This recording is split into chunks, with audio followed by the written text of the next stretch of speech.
작년에 할머니가 나한테 100억 기증했는데 올해 100억을 더 기증해갖고 200억을 내가 받았잖아요. 그리고 내가 잠비아 돕는다고 1000만 원씩 도와달라고 그랬는데 그렇게 100명도 넘게 저를 도와줬어요. 정말 그 명단을 쭉 보니까 나한테 정말 많은 분들이 1000만 원씩 보내줬더라고요. 이번에 내가 가을에 내 배추 심고 고추 심고 무 심어갖고 김장해갖고 농약 하나도 안 친 거 그래갖고 다 보내줬어. 그분들 싹 다 보내줬어. 싹 다 보내줬는데 내가 그랬잖아요. 받기만 하고 주지 않는 사람하고는 사귀지 말라고. 근데 나는 정말 고마워서 보내준 거야. 그런데 놀랍게도 신부님, 우리가 이런 거 바라고 신부님한테 봉헌한 거 아니에요. 이거 받고 그냥 있을 수가 없어요. 그래갖고 또 돈을 그분들 중에 보내준 게 2천만 원이 또 넘어. 신기하죠. 나는 정말로 좋은 마음을 해. 맛있는 김장 보내주고 싶어서 보내줬는데 그게 또 고맙고 감사한가 봐. 아니, 인생은 그렇게 즐거운 거죠. 아부를 잘하는 사람과는 사귀지 마라. 권력자 앞에 원칙 없이 구는 자와 사귀지 마라. 동정심이 없는 사람과는 사귀지 마라. 그러니까 우리가 여러분들 친구를 잘 사귀어야 돼. 친구를 잘못 사귀면은 인생을 망가뜨릴 수밖에 없어요. 나는 과연 내가 내 모습을 볼 수 없다면 내 모습을 볼 수 있는 사람, 나는 누구를 지금 선정하고 살아가고 있는가? 누구를 내 멘토로 정하고 살아가고 있는가? 깊이 반성해야 돼. 나도 내 인생에 3명 멘토가 있고 여러분들도 3명의 멘토가 있는데 우리 대통령도 그런 사람들, 삭식이 깊고 공부 많이 한 사람들의 얘기를 들었다면 오늘 같은 사단이 나지 않았을 거예요. 여러분들 솔로몬 임금님이 하느님이 내가 너한테 영화를 주랴 명예를 주랴 돈을 주랴 그러니까 솔로몬이 뭘 달라고 그래요? 아니에요. 지혜가 아니라 원문을 보면 듣는 마음이에요. 지도자는요 듣는 마음이 있어야 돼요. 누구한테? 우리들이 말하는 그 정말로 전문가들 이야기를 듣는 마음을 가지고 있으면 제대로 된 지도자가. 근데 누구한테 들어야 돼? 제대로 된 사람한테 들어야죠. 이런 친구 여러분들 꼭 가지셔야 돼. 그러면은 여러분들 인생을 실패하지 않을 수 있습니다. 저는 요즘 우리나라 이 사회가 복잡하죠. 사드 문제 때문에 중국, 우리나라 지금 다 경제 차단하고 있어요. 지난주에 제가 제주도 피정을 갔다 왔는데 서귀포로 갈 때 택시를 탔는데 지금 중국 사람들 거의 안 들어온대요. 중국 사람들. 왜냐하면 세무조사 들어간대. 땅 산 거 지금 그 사람들 투자 못 한대. 왜 그러냐면 세무조사 다 들어가서. 그래갖고 너무너무 힘들어. 지금 대통령 내려와라 올라가라 이거 문제할 게 아니에요. 지금 경제가 얼마나 어려운지 몰라요. 지금 며칠 전에는 시화공단에 있는 본당에 강의를 갔어요. 근데 그 본당 신부가 그러는 거예요. IMF 때보다도 공장이 더 많이 나온다는 거예요. IMF 때보다 공장 팔겠다고.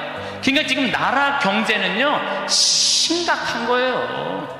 지금 대통령 올라가고 내려가고 문제가 아니야. 국민들은 지금 빚이 얼마나 많이 늘었어요. 그 전셋값 하늘로 뛰고 참 답답하죠. 지도자들은 저희들끼리 누가 권력을 다음에 먹을 거냐에 눈이 멀어 있고 참 답답하죠. 그런데 답답해하지 마시라고. 왜 답답해하지 마시라고 말씀을 드리냐면 우리나라는요 5.16 혁명, 그 다음에 이 5.18 광주, 우리 정말 그 아이들, 그 군인들이 죽이고, IMF, 그래도 나라는 발전하고 있어요. 그리고 100만 명, 200만 명이 데모를 하는데도 어때요? 휴지 하나 없고, 폭력 하나 없잖아요. 전 세계에서 이런 나라가 어디 있어요? 내가 보기엔 국민들 수준은 하늘 끝까지 올라가 있어. 국민들이 탄탄하면은요 다른 나라 같으면 이러면 벌써 전쟁하고 총 쏘고 난리 났을 거예요. 그런데도 국민들이 수준이 높기 때문에 내 눈에는 아무 문제도 아니야. 난 대한민국이 희망적인 나라라고 생각을 해요. 국민들은요 공무원들 요즘 9급 공무원들, 8급 공무원들, 7급 공무원들 열심히 해요. 제가 여주 여러 환경운동 하면서 이제까지 내가 만난 하급 공무원들, 일반 우리 여러분들 자식들은 다 도와줬지 나를 방해한 사람 하나도 없어요. 근데 내가 올라가고 국회의원한테 얘기한 것도 아니고 도지사한테도 얘기한 거 아니야. 난 7급 공무원한테 가고 내가 우리나라 국민들 쉴 수 있는 공간을 꾸미고 싶다. 나를 좀 도와줘라. 그랬더니요, 그 여주에 있는 그 7급 또 과장급들이 평창까지 와서 다 보더니 자기네들끼리 모여서 정말로 우리 이런 거 도와주자 합의를 해갖고 다 도와주는데 기가 막히더라고요. 이번에 우리나라가 그런 거에 대한 혁신을 이루는 좋은 기회가 됐으면 저는 좋겠다는 생각을 합니다. 어쨌든 다시 자신 껴안기로 돌아가서 소크라테스는 뭐라고 그랬죠? 너 자신을 알라고 그랬죠? 덴마크에 그 유명한, 갑자기 이름이 생각이 안 나는데 동화 작가가 벌거숭이 임금 안데르슨, 어우 똑똑하시네. 덴마크 안데르슨이라는 동화 작가가 있는데 벌거벗은 임금님 얘기를 해요. 벌거벗은 임금님, 이 임금님은 평상시에 뭐를 좋아하셨느냐면 옷을 입고 자랑하는 걸 참 좋아하셨어. 옷을 입고. 근데 그 사기꾼 둘이서 임금님을 찾아가요. 임금님, 내가 기가 막힌 턴을 짤 줄 안다고. 기가 막힌 천을. 근데 이 천은 바보 눈에는 안 보인다고. 바보 눈에는 안 보인다고. 그래갖고 그럼 한번 짜봐라. 그래갖고 이제 돈을 받았어요. 근데 이제 이 사기꾼이 이제 배틀에다가 옷을 짜는데 임금이 가보니까 안 보여. 근데 분명히 뭐라고 그랬어? 바보 눈에는 안 보인다. 막 짜면서 임금님 이 천이 멋있지 않느냐고. 그러니까 임금이 뭐라고 그래? 멋있다고. 멋있다고. 신하들을 데리고 와갖고 신하들도 보여주라고. 근데 신하들이 와서 보니까 임금님이 멋있다고 그러니까 바보 눈에는 안 보인다니까 신하들도 뭐라고 그래? 멋있다고 그래. 그래서 이제 한 일주일이 지나고 나서 임금님 옷 다 됐다고 입어보라고. 그럼 뭐가 보여야지 입지. 손 드시라고 그러니까 손 딱 들고 지금 들어갔다고. 잘 어울린다. 이쪽 손 들으라고. 이걸 또 멋있다고 퍼레이드를 하시라고. 그래갖고 임금님이 벌거벗고 퍼레이드를 하네. 온 국민들이 야 우리 임금님 멋있다고. 왜? 바보 눈에는 안 보이니까. 근데 한 꼬마가 임금님 빨개 벗었네? 그렇게 얘기를 한 거예요. 그러면은 자기도 빨개 벗은 거 알아. 신하들도 빨개 벗은 거 알아. 그런데 놀라운 거는 그 퍼레이드를 멈춰야 되는데, 여러분들 거기까지만 들었죠? 그 다음 얘기가 기가 막혀요. 끝까지 빨개 벗고 퍼레이드를 했다는 거예요. 누구 말을 무시한 거야? 그 꼬마 말을 무시한 거예요. 우리는요, 내가 지금 대통령 얘기하는 거 아니에요, 여러분들.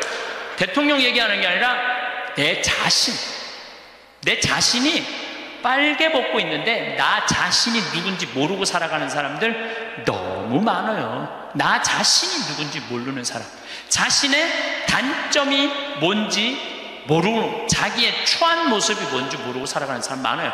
반대로 뒤집어서 어떤 것도 있느냐 하면, 뒤집어서 어떤 게 있느냐 하면은 내 안에 들어있는 보물을 발견하지 못하고 살아가는 사람도 많아요.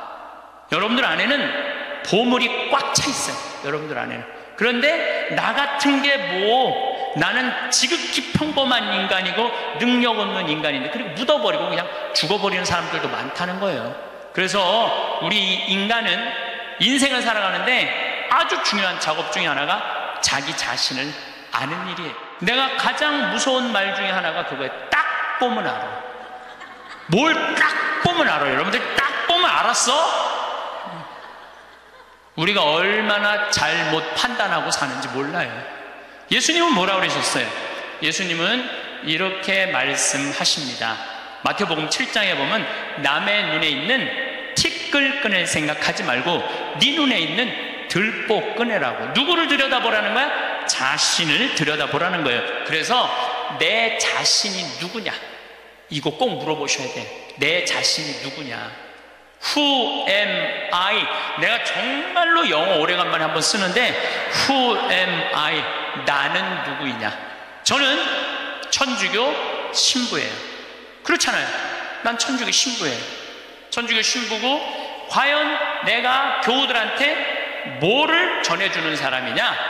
하늘나라의 기쁜 소식, 군 뉴스를 전해주는 사람이에요.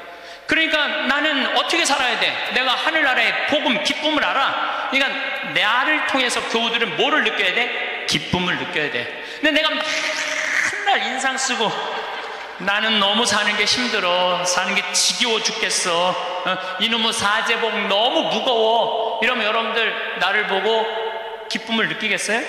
못 느끼죠. 하느님으로부터 오는 기쁨을 나는 교우들한테 전해줘야 돼. 또 요한 1서의 말씀처럼 사랑, 하느님의 사랑, 우리가 하느님을 사랑하는 게 아니라 하느님이 우리를 사랑하는 것을 나는 교우들한테 알려줘야 돼. 왜? 나는 사제니까. 나는 사제니까 내가 누구냐를 물어봤을 때 교우들은 날 통해서 위로를 받아야 돼요. 누가 전해주는 위로? 예수님이 전해주는 위로를 받아야 돼. 기쁨을 받아야 돼. 요즘은 이제 4년 전부터 제가 잠비아를 이렇게 다니고 있는데 전 참 행복해요.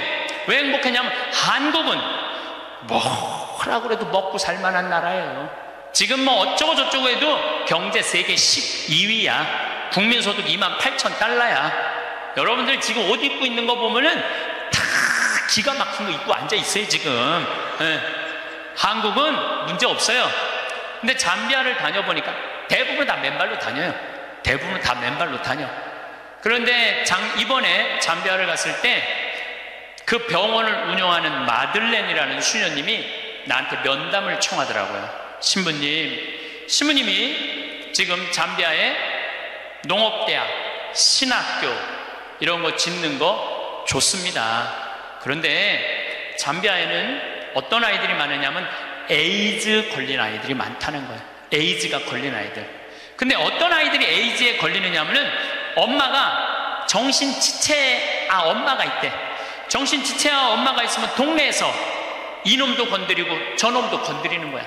이놈도 건드리고 저놈도 건드리니까 그러니까 이놈도 건드리고 저놈도 건드리니까 에이즈가 걸리는 거죠. 에이즈가 걸려서 애가 생기면은 얘도 대부분이 에이즈에 걸려서 나온다는 거예요. 근데 정신이 좀 모자라는 엄마니까 아무도 안 돌본다는 거예요.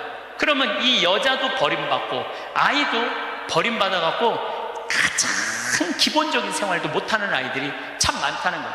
수녀님이 눈물을 흘리면서 신부님, 우리들 에이즈 어린아이들 집 줘주면 안 되겠느냐고, 30명 정도 되는 아이들 머무를 수 있는 집을 줘달라는 거예요.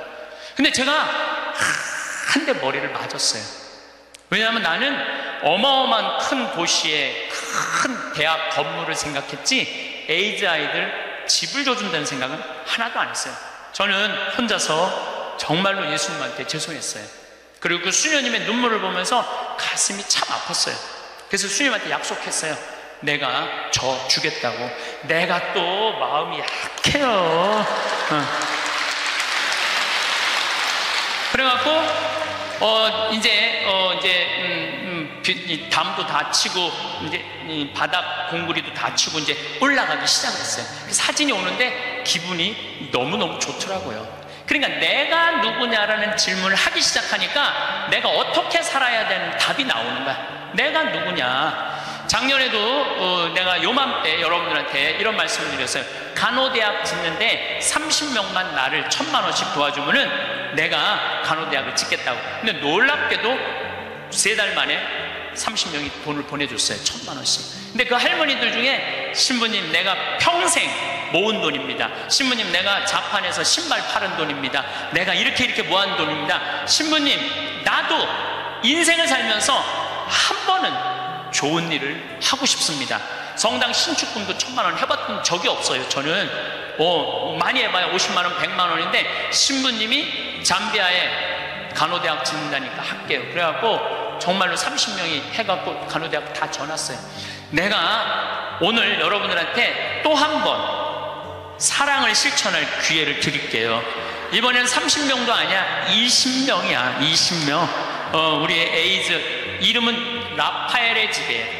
치유 수호천사 라파엘의 집을 여러분들이 봉헌하면은 이제 내가 그분들 나중에 다 잠비아 데리고 갈 거야. 물론 비행기표 본인이 내야 되겠지만은 다 잠비아 데리고 갈 거야. 그래서 내가 낸 돈이 얼마나 귀하게 쓰여지는지, 그래서 나는 누구인가, 나는 천주교 사제로서 어떻게 살아가야 하는지 답이 나와요. 내가 만약에 학교 교사야. 학교 교사면은 어떻게 해? 나는 아이들한테 뭘 가르쳐줘야 돼? 인생을 살아가는 방법을 가르쳐야 돼. 어떻게 살아야지 참답게 사는 방법을 가르쳐야 돼. 내가 누구냐라는 질문을 하면, 저는 중학교 1학년 때 세례를 받았어요. 그러면은 세례 받기 전에 저는 어땠느냐? 저는 초등학교 때 그 흔한 반장, 부반장 해봤던 적이 없어요. 우리는 초등학교 때 한 반에 70명이었기 때문에 줄반장도 굉장히 중요한 자리였어요. 근데 줄반장도 해봤던 적이 없어요. 저는 우등상도 타봤던 적이 없는 아이예요. 그야말로 볼품 없는 아이였어요. 성격은 어땠느냐? 우리가 4형제였는데 우리 집에 제가 막내였어. 막내니까 성격이 까칠했어요. 나 하고 싶은 대로 다 했어요. 형들도 누나도 다 봐주고, 아버지 어머니 좀 달랐지만은, 내가 그 밥 먹다가 신경질이 나면은 숟가락 밥그릇 던지는 건 예사가 아니었어요. 그냥 던졌어. 그냥 그렇게 아주 까칠했어요 제가. 그런데 중학교 1학년 때 세례를 받으면서 나는 내 인생에 어마어마한 거울을 만난 거예요. 어떤 거울을 만났느냐면 예수 그리스도라는 거울을 만난 거예요. 예수 그리스도라는 거울을 비춰보니까 내가 남에 대한 배려도 할 줄 모르고, 사랑도 할 줄 모르고, 이해심도 없고, 이기적이고, 지랄 맞고, 아주 볼품이 없는 인간이었어요. 그러면서 자꾸 나 자신을 들여다보기 시작했어요. 정말로 부끄럽더라고요. 더욱이 예수님은 그 어린 나이에 중학교 1학년 때 예수님이 십자가에 못 박혀 나를 위해서 돌아가셨다는 게 얼마나 나한테 감동적이었는지 몰라요. 감동적이지 않아요, 여러분들? 남도 아니고 나를 사랑하기 때문에 저 고통을 겪으신 예수님. 그런데 도대체 나는 뭐하고 살았느냐?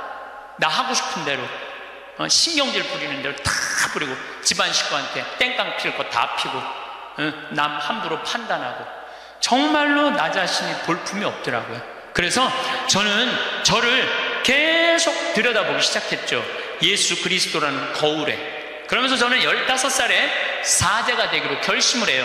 내 인생이 너무나 많은 영향을 미친 주님의 제자가 되어야 되겠다. 그래서 15살에 뜻을 세운 거죠. 공부하겠다는, 사제가 되겠다는. 지우학한 거예요. 공자님 말씀대로 15세이 지우학한 거예요. 뜻을 세운 거예요. 내가 사제가 되겠다고 뜻을 세우고 나니까 내 인생에 대해서 고뇌하게 되더라고요. 고뇌. 여러분들 인생에 고뇌해야 돼요. 소크라테스는 뭐라고 그러냐면은 자기 삶에 대해서 고뇌하지 않는 인간은 인간이 아니라고 그랬어요. 자기 삶에 대해서 내 삶이 지금 잘 살고 있느냐, 잘 살고 있지 않느냐 고뇌하지 않으면은 그 삶은 가치가 없다고 그랬어요. 가치가. 여러분들은 지금 살고 있는 삶이 가치 있어요, 가치 없어요? 고뇌해야 돼요. 내가 정말 가치 있는 삶을 살고 있는가? 제가 30에 31일이라고 그래요. 30에 신부가 됐어. 이제 뜻을 신부가 됐으니 얼마나 좋아. 그런데 내 인생에 가장 많은 실수를 저지른 게 30이에요. 30대 때 나는 내 강의 때 핸드폰이 울리면 가만히 놔두질 않았어요. 미사할 때 핸드폰 울리잖아요. 이 거룩한 시간에 무식하게 핸드폰도 안 꺼놓고 분심 들게 한다고. 한 번은 이렇게 거양 성체를 하는데 핸드폰이 울리더라고요. 딱 내려놓고 내가 뭘 했겠어요. 일주일에 한 번 거룩하게 기도 한번 해보겠다는데 그놈의 핸드폰을 안 꺼놓느냐고. 무식하게 남들 정신 산란하게. 근데 미사가 끝났는데 자매 하나가 와서 신부님 죄송하다는 거예요. 뭐가 죄송하냐니까 우리 남편 핸드폰이라는 거예요. 그래서 남편 핸드폰이면 남편이 와야지 왜 당신이 오느냐? 남편이 손이 없냐? 발이 없냐? 입이 없냐? 그랬더니 이 자매 하는 말이, 신부님, 우리 남편은 청각장애자라는 거예요. 따라서 말도 못하는 거예요. 항상 진동으로 해놓는데 풀린 거야. 풀리고 난 다음에 자기도 모르고 아내도 몰랐던 거야. 너무 죄송하다고, 신부님, 미사 때 분심 들게 해서. 내가 그날 이후부터 지금까지 내 강의 때 핸드폰 올려도 한 번도 신경질을 부린 적이 없어요. 한 번도. 근데 30대 때는 그랬어요. 그리고 내가 지금 50이 돼 보니까 네 바지에서 올리는지 내 바지에서 올리는지도 모르겠더라고. 한 번은 춘천 수무숲 성당이라는 곳에 강의를 갔는데, 막 강의를 시작하는데 핸드폰이 막 울리더라고요. 그래서 내가 얘기했죠. 나는 내 강의 때 핸드폰 울려도 한 번도 신경질을 부린 적이 없다고. 그런데도 계속 울리는 거예요. 기분이 싸해. 보니까 내 바지에서 울리는 거, 내 바지에서. 근데 만약에 내가 무식하게 핸드폰도 안 꺼놓고 강의하는데 남들 방해준다고 그러는데 내 바지에서 울렸잖아요. 그러면 나는 강의 못하고 그냥 가야 돼요. 그런데 30대 때는 보이는 대로 지적했어요. 교우들 잘못하면은 바로 그 자리에서 혼냈어요. 교우들 성체할 때도 여러분들 성체는 왼손이 올라가고 오른손으로 영해야 돼요. 그렇죠? 근데 어떤 교우들은 오른손으로 올려갖고 왼손으로 영하는 교우들이 있어요. 그럼 잘못된 거죠. 왜냐하면 이 오른손이 거룩한 손이니까 오른손으로 영해야지. 근데 손이 바뀌면은 지적해주지도 않아. 그냥 손바닥을 내리치는 거예요. 똑바로 하라고. 쫙 소리가 나잖아요. 그럼 뒤에 성체 영화로 나오는 교우들이 내가 굉장히 무서웠으니까 보면 어떻게 하고 나오느냐면 막 이러면서 나와요. 마지막에 와서 틀려 또 보면은. 30대 때는 정말 그랬어요. 30대 때는.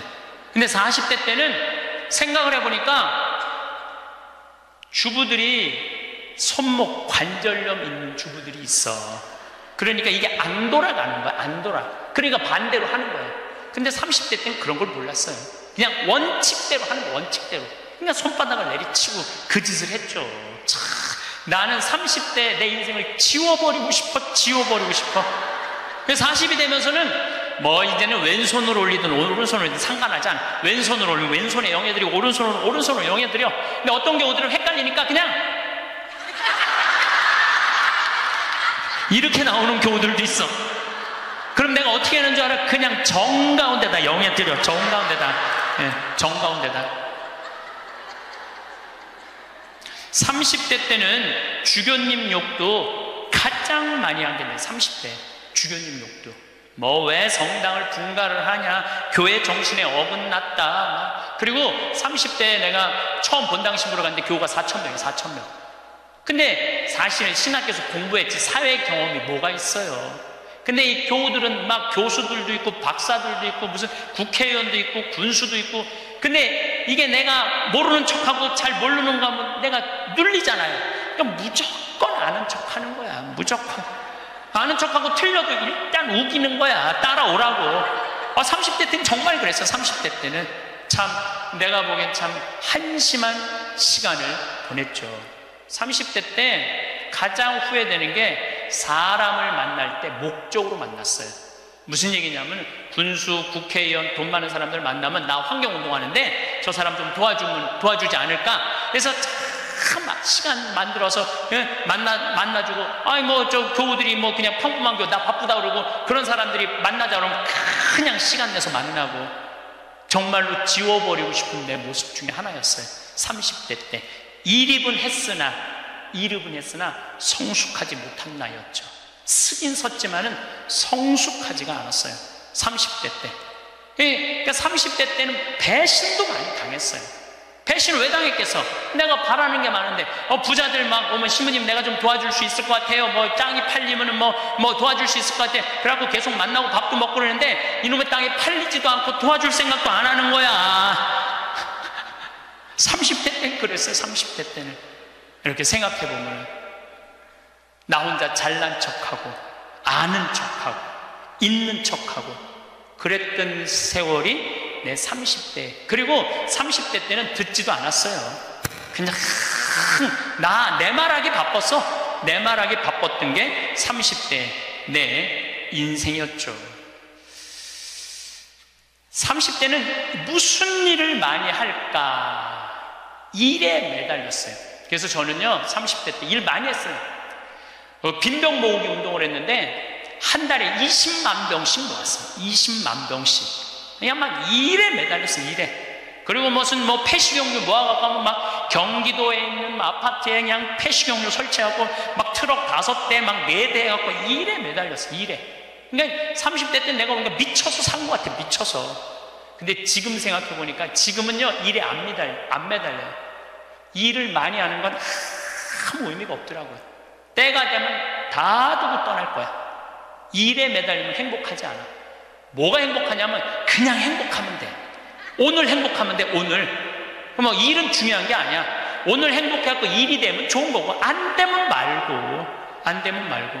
근데 30대 때는 일 때문에 오늘의 행복을 내가 포기한 시기가 30대예요. 40이 되면서 내가 불혹의 나이가 돼. 40이 불혹이라고 해요. 불혹. 이 불혹이라는 게 무슨 뜻이냐면 유혹이 없는 나이야.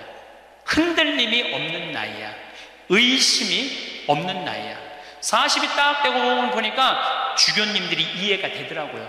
주교님들이 우리 수홍교구 신부가 500명인데 그 중에 잘 사는 신부들도 있지만 사고 치는 신부들이 얼마나 많아. 여자 문제, 돈 문제, 교우들하고 싸우는 문제, 정말 복잡하겠더라고요. 그 500명의 신부들을 관리하려고 그러니 주교님들이 얼마나 머리가 아파요. 이해가 되더라고요, 주교님이. 그래서 내가 40살 이후에 그런 주교직이 얼마나 어려운 걸 이해하고부터는 주교님을 욕한 적이 한 번도 없어. 이날 이때까지. 이해가 되니까. 그리고 유혹이라는 게 뭐예요? 불혹이라는 게 뭐예요? 신앙에서도 별로 유혹받을 게 없어. 하느님에 대한 확신. 하느님이 이 세상에 오셨고 예수님 부활한 거에 대한 확신. 그리고 하늘나라 올라가셔갖고 우리 인생에 관여하고 있는 거에 대한 확신. 요즘 예수님 부활에 대한 확신이 왜 더 드느냐면은 여러분들 예수님이 십자가에 못 박히기 전에 매질 당했다고 그래요. 채찍질. 그게 가죽으로 끝에 양뼈 조각, 쇠 조각이 있어요. 한 대 때리면은요 이 등에 살점이 다 묻어나고 뼈 조각이 다 드러나. 한 대 맞으면. 그래서 40대 이상 맞으면 죽는다고 그래요. 근데 예수님이 그 40대 39대를 맞았다는 거야. 그러니까 예수님 십자가에 올라가기 전 이미 이 피가 너무 많이 흘러갔고 등에 살점이라는 게 거의 없는 상태야. 그리고 십자가에 매달렸을 때 손목에, 손바닥에 못 안 박아요. 손목에 박지. 왜냐하면 떨어지니까. 이건 찢어져서 금방 떨어지거든. 손목에 박으면 온갖 신경, 동맥, 정맥 다 지나가는 거야. 이 뼈가 양쪽에. 그리고 그 숨 쉬고 이러는 게 너무너무 힘들어갖고 숨이 막혀 죽는 거거든요. 근데 3일 만에 부활했잖아요. 3일 만에 부활을 했다고 3일 있다가 이제 계속 마리아 막달레나한테도 나타나고 베드로하고 요한한테도 나타나고 막 그러잖아요. 내가 보기에는 그 정도 맞았으면 3일 후에 부활하고 난 다음에 1년은 누워 있어야 돼. 그렇지 않아요? 1년은 내가 보기엔 누워 어딜 돌아다녀. 근데 막 갈릴레아도 갔다가 막 여기도 갔다가 엠마오도 막 그러잖아요. 확실히 우리가 생각하는 거와 다른 모습으로 부활하신 거예요. 우리가 생각하는 거 완전히 다른 모습으로 부활하셔서 제자들한테 11번 나타나시거든요. 그러니까 나는 그런 미혹되는 게 없는 나이가 40이 돼서 참 좋더라고요. 40이 돼서 너무 좋았던 것 중에 하나가 돈에 대한 유혹이 없는 거예요. 30대 때는 돈 많은 사람만 만나고 막 그랬는데 이제는 40이 되면서부터 다 소용없더라고 보니까. 돈 많은 사람 폰만 썼지 안 도와줘요. 진짜 소중한 분들은 누구냐면 바로 여기 계신 여러분들. 정말로 우리 생태마을에 후원하는 분들이 10,000명이거든요. 그분들 3,000원, 5,000원이야. 근데 그분들이 20년 동안 나를 후원해줬는데 100억이 넘더라고. 그 후원도. 그분들이 나한테는 보물이라는 생각이 40대 들어서 생각이 나는 거야. 그러니까 지금은 부자가 오든 가난한 사람이 오든 폼을 쓰는 사람이 오든 폼을 안 쓰는 사람이 오든 아무 상관이 없어. 불혹이죠. 유혹받지 않는 거예요. 의심 가는 것도 없고 유혹받지 않는 거. 그러니까 마음 안에 미운 사람이 없으니까 뭐가 있냐면 평화가 있더라고. 평화. 근데 문제는 미운 놈은 하나도 없는데 마음에 안 드는 놈들은 너무 많아. 이 마음에 안 드는 놈이 너무 많은 거는 다음 시간에 이야기하도록 하겠습니다. 어제 그제 우리 생태마을에 우리 귀한 분이 왔다 가셨는데 최고 공부도 최고로 많이 한 분인데 지금 성서 읽기를 하고 있다는데 너무너무 답답하다고, 이걸 읽어야 되냐 말아야 되냐, 창세기, 탈출기, 민수기, 레위기, 신명기 이걸 이해가 안 된다고 그러더라고요. 그래서 제가 어저께 또 목이 쉬라 또 설명을 해줬는데, 우리 성경 특강 듣는 분들 이게 시즌 4번째 들어가는 겁니다. 시즌 첫 번째는 왜 예수님은 하필 2000년 전에 오셨을까? 때가 차서 하느님 나라가 가까이 왔다라고 말씀을 하시면서 때가 됐다 이거죠. 하느님의 아들, 하느님의 계획을 완성할 때가 찼다. 그래서 이제 제가 2000년 전에 왜 오셨느냐, 그래서 창조, 구석기, 중석기, 신석기, 청동기, 예수님은 철기 시대에 오셨어요. 그래서 이제 그런 인류 문명사적인 이야기를 우선 그거를 바탕을 알아야 돼요. 그걸 모르고 성서를 바로 들어가면은 아주 답답한 일에 접할 수 있습니다. 또 만약 예수님께서 이 세상에 오시지 않았다면 시즌2로 강의를 했어요.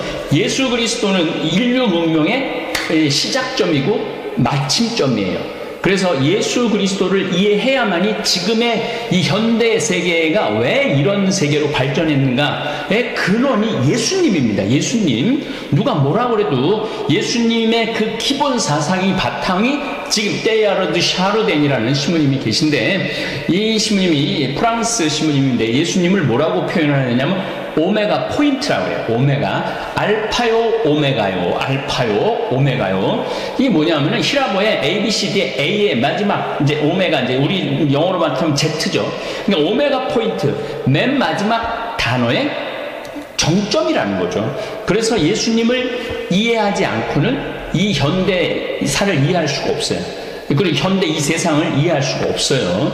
그래서 이거를 인문학적으로 제가 접근을 했죠. 그리고 인류 최초의 문명, 메소포타미아 문명, 이집트 문명, 인더스 문명, 황하 문명, 제5문명이 있어요. 유목 문명. 초원의 길, 몽고서부터 헝가리까지 펼쳐진 거의 8,000km에 펼쳐진 어마어마한 거리의 초원의 길에 유목민들이 만들어놓은 문화가 대단한 거죠. 그래서 유목민들이 세계를 정복한 장본인들이 그 유목민이에요. 대표적인 유목민이 징기스칸이고 훈족이고, 우리는 흉노족이라고 표현을 하는데 진시황이 가장 무서워했던 유목민들. 한나라는 흉노족한테 공물을 바쳤어요. 그 대단한 한나라가 흉노족한테 공물을 바칠 정도로니까 어마어마한 문명이죠. 이 5가지 문명에 대한 기본 이해가 없이 성서를 읽는다는 것은 불가능해요. 그러니까 작부적 해석을 하면은 성서는 굉장히 어렵습니다. 글자 그대로 해석하면은 안 돼요. 어제도 잠깐, 아니 아브라함하고 룻하고 있는데 룻이 왜 딸이 들어와서 잠을 자갖고 애를 갖느냐고, 이제 그 얘기를 내가 유목민이 얼마나 사람을 만나기 힘들고, 사람을 못 만나면 양 떼고 뭐고 자손이 없으면 못 물려주고 대가 끊기는 거거든요.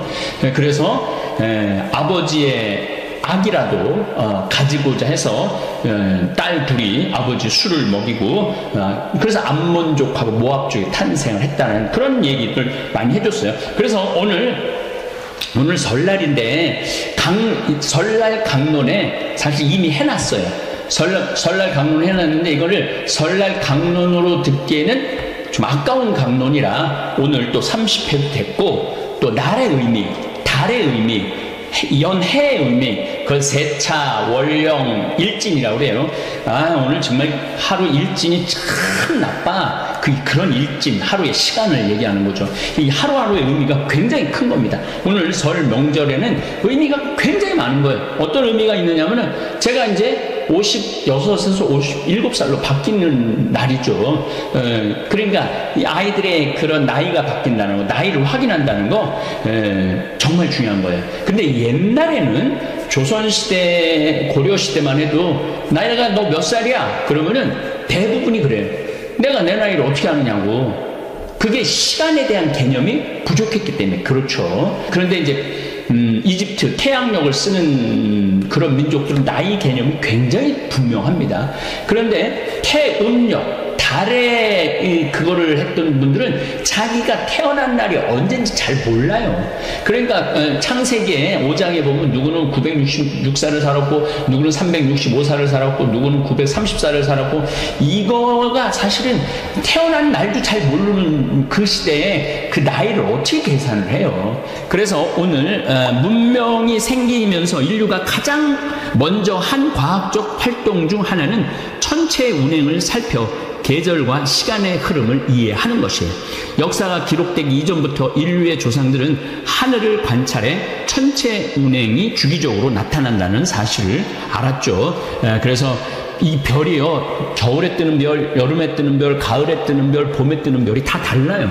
저같이 이 평창에서만 20년 살았어도 그 별이 다 다른 걸 알아요. 근데 그 5,000년 전, 6,000년 전에는 뭐가 있었겠어요? 밤에 별 보는 일밖에 더 있었겠어요? 그 1년, 2년, 10년 보면은 그 별의 운행을 너무너무 정확하게 알 수, 지금 현대인들보다 훨씬 정확하죠. 구약 성경은 태양력에 따라서 성경을 기록합니다. 민수기 1장 1절, 이스라엘 자손들이 이집트에서 나온 그 이듬해 해로 하는 거예요. 그 이듬해 둘째 달 초하룻날 주님께서 시나이 광야에 있는 만남의 천막에서 모세에게 이르셨다. 그러니까 이 사람들한테는 시기는 정말 중요한 거죠. 열왕기 상권 6장 1절 이하, 이스라엘 자손들이 이집트 땅에서 나온 지 480년. 이게 왜 정확하게 480년이라고 이 유다인들은 얘기를 할 수 있었느냐 하면은, 이집트는 태양력을 썼기 때문에 그 해를 정확하게 알 수 있는 거죠. 솔로몬이 이스라엘을 다스린 지 4년째 되던 해 지우달, 곧 둘째 달에 솔로몬은 주님의 집을 짓기 시작했다. 그러니까 이때 월, 연이 굉장히 중요한 거예요. 태양력에 따라 성경을 저술을 합니다. 오늘은 설날입니다. 한민족은 태양력을 사용합니다. 이게 무슨 이야기냐면, 우리는 기본적으로 달을 기준으로 해서 시기를 정합니다. 달을 기준으로 해서. 그래서 오늘 설 명절을 세는 것도 태양력이라면은 나중에 이제 강론 때겠지만 시리우스가 뜰 때 태양도 같이 지구에서 보면 지평선에서 같이 떠요. 근데 딱 한 번 같이 뜨는 데가 있어. 그러니까 이게 태양을 지구가 한 바퀴 도를 때 시리우스별을 지평선에서 볼 수 있는 거예요. 그래서 그래서 이걸 시리우스력이라고 그래요. 시리우스력이라고. 이런 건 여러분들 이제 앞으로 제가 계속 귀에 딱지가 않도록 말씀을 드릴 겁니다. 그래서 성서를 이해하기 위해서도, 우리 민족의 문화를 이해하기 위해서도 태양력과 태음력에 대해 정확하게 이해를 하는 사람만이 성서를 고개를 끄덕이면서 읽을 수 있는 거죠. 삼국시대만 해도 웬만한 사람들은 자기 나이도 모르고 생일도 모르는 경우가 많았어요. 그래서 이제 여러분들 이제 이렇게 역사책을 이렇게 읽어보다 보면 태어난 때는 항상 물음표가 많아요. 태어날 때 물음표가 굉장히 많아요. 이거 언제 태어났는지 어떻게 알아? 우리는 음력을 썼는데 연도수는 1930년도에 다 계산해서 이제 한 거거든요. 어쨌거나 하여튼 하루 이틀 세기도 힘든데 자기 나이가 몇 살인지 생일이 언제인지 모르는 경우가 많았죠. 하지만 이스라엘은 태양력을 사용한 이집트 덕분에 왕들의 통치 시기까지 정확하게 기술할 수 있었습니다. 사실은 아브라함 때, 그러니까 아브라함 이전, 그 선사시대라고 그러죠. 아담, 하와, 요럴 때는 선사시대. 그 문화 때는 메소포타미아 지역에서 하란 지역에서 살았기 때문에 그때도 뭐를 따랐느냐면 태음력을 따랐어요.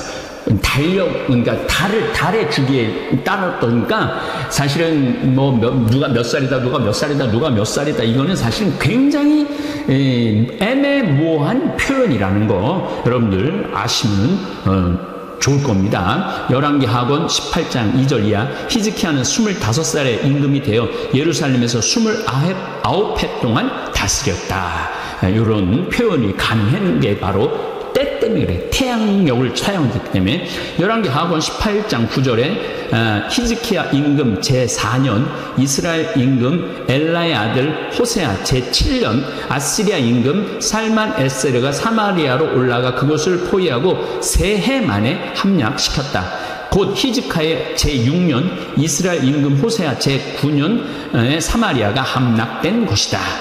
열왕기하권 22장 3절 이하 요시야 임금 제18년에 이런 표현이 나와요. 요시야 우리가 말하는 기원전 622년, 기원전 3500년 이런 것들은 다 현대에 와서 제정한 현대인들만의 약속인 거예요. 그 시대 사람들은 율리우스 시저스, 카이사르가 기원전 46년에 이집트를 정복했다. 그 사람들은 그렇게 얘기하잖아요. 율리우스 제정, 카이사르 집권 몇 년 이렇게 표현을 합니다. 1930년 이전에는 그 왕이 통치를 시작으로 했을 때 광무제 1년, 광무제 2년, 광무제 3년 이런 식으로 표현을 했지 기원전 몇 년, 기원전 몇 년 이런 거 기원 후 몇 년 이거는 후대에 와서 결정한 거죠. 선조 25년 통치 때 일본이 조선을 침략했다.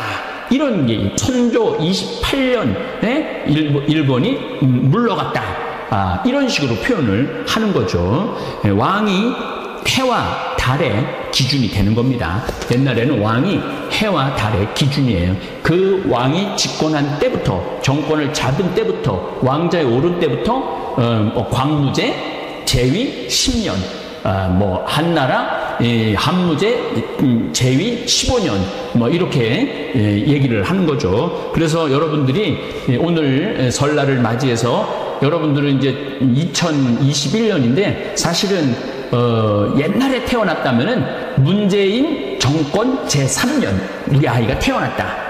이렇게 표현을 하는 거죠. 설이라는 것이 그래서 오늘 설을 세고 아울러 성경 특강을 대체하기는 하지만 성경을 이해하는 데는 오늘 같은 설날이 아주 중요한 개념이기 때문에 오늘 성경 특강의 한 강자로 소개를 합니다. 잘 들어보시기 바랍니다. 지난 2월 7일 주일 저녁 7시 30분경 유성이 불타면서 지구로 떨어지는 장면, 그야말로 우리 눈에 이만한 불덩어리가 떨어지는 장면을 우리 직원들과 누죽 걸사를 하면서 봤습니다. 하루에 밤하늘에 별똥별이 1800개가 평균 떨어진다고 그러죠. 윙봉위성은 1800개 정도가 매일매일 4시간에 한 바퀴씩 지구를 돕니다. 우주는 정신없이 바삐 돌아갑니다. 이 우주의 운행 질서를 알면 하나님께서 이 우주를 어떻게 창조하셨는지, 생명을 어떻게 탄생시켰는지 정말로 아련히 알 수 있습니다. 태양력이란 태양의 겉보기 운동을 기반으로 하여 정해진 역법 체계입니다. 지구는 태양을 중심으로 해서 공전합니다. 이게 태양이 있으면 지구가 이렇게 공전하는 거죠. 이렇게 도는 거죠. 이렇게 공전하기 때문에 지구에서 볼 때 태양은 천구에, 태양은 딱 고정되어 있는 것처럼 보이잖아요. 천구에 고정되어 있는 배경에 별들에 대해서 상대적 연주 운동을 하는 것처럼 보입니다. 무슨 얘기냐면은 우리가 이렇게 돌다 보면 밤에 반대쪽에 깜깜한데 별들이 막 보이잖아요. 태양은 그대로 있고 이 지구가 계속 이 황도라고 그러는데 이거 계속 돌아가고 있죠. 그러다 보면 나머지 별들도 같이 1년에 이렇게 돌아가는 게 달라요. 그래서 태양이 천구상의 특정 지점을 지나는데 걸리는 시간을 1년이라고 잡으면 이 1년을 기준으로 달력을 만들 수 있는데 이것이 태양력입니다. 고대 이집트인들은 시리우스와 태양의 위치를 1년 기준으로 삼습니다. 자, 1년에 단 하루만 시리우스와 태양이 동시에 지평선에서 떠오릅니다. 그러니까 보면은 지평선에서 태양이 막 떠오르는데 똑같은 시리우스가 딱 하루 떠올라요. 딱 떠오르는데 1년이 지나고 나면 그날 또 1년에 딱 한 번씩 떠오르는 거예요. 1년에 시리우스가 여러분들 그 시리우스 그러니까 이게 2번 반복되면은 이게 우리가 태양을 한 바퀴 돌았구나 그 시리우스 연이 되는 거죠. 그리고 그 기준으로 매년 7월이 되면 나일강이 주기적으로 범람하는 것도 계산을 해내고, 이렇게 역법 체계에서 시리우스가 중요한 역할을 하기 때문에 많은 사람들은 이걸 시리우스력 태양력이라고 불러야 한다고 이야기합니다. 물론 1년 날짜 계산만 그렇고 나머지 태양력 체제이기 때문에 태양력이, 그러니까 시리우스가 기준점이지 시리우스가 주인공은 아니라는 얘기입니다. 자, 여러분들, 오늘 2월 12일입니다. 오늘 밤에 8시경에 밖에 나가서, 서울 분들도 잘 보였을 거예요. 동남쪽, 지금 제가 이렇게 말하는 동남쪽 하늘을 보면 눈이 시리도록 강력한 백색 별이 빛나는데, 그게 삼태성 아래로 별이 빛이 납니다. 이 별이 겨울 1등성, 별은 1등성이 있고 2등성이 있고 3등성이 있어요. 그런데 우리가 알기로는 북극성이 1등성인 줄 아는데 북극성 1등성이 아니에요. 북극성은 2등성인지 3등성인지 지금 정확하지 않은데, 하여튼 북극성은 밟질 않아요. 근데 딱 북쪽에 언제나 그 자리에 있기 때문에 북극성으로 바다 사람들이 길을 찾죠. 어쨌든 삼태성 아래로 빛이 납니다. 제가 이 말하면 여러분들은 저게 무슨 말이야 이렇게 말할 수도 있지만, 저같이 이렇게 시골에서 살고 맨날 밤마다 별을 보고 지내면은 금방 이해가 되는 거고, 3,000년 전, 4,000년 전에는 밤에 등불이 있어요. 뭐가 있어요?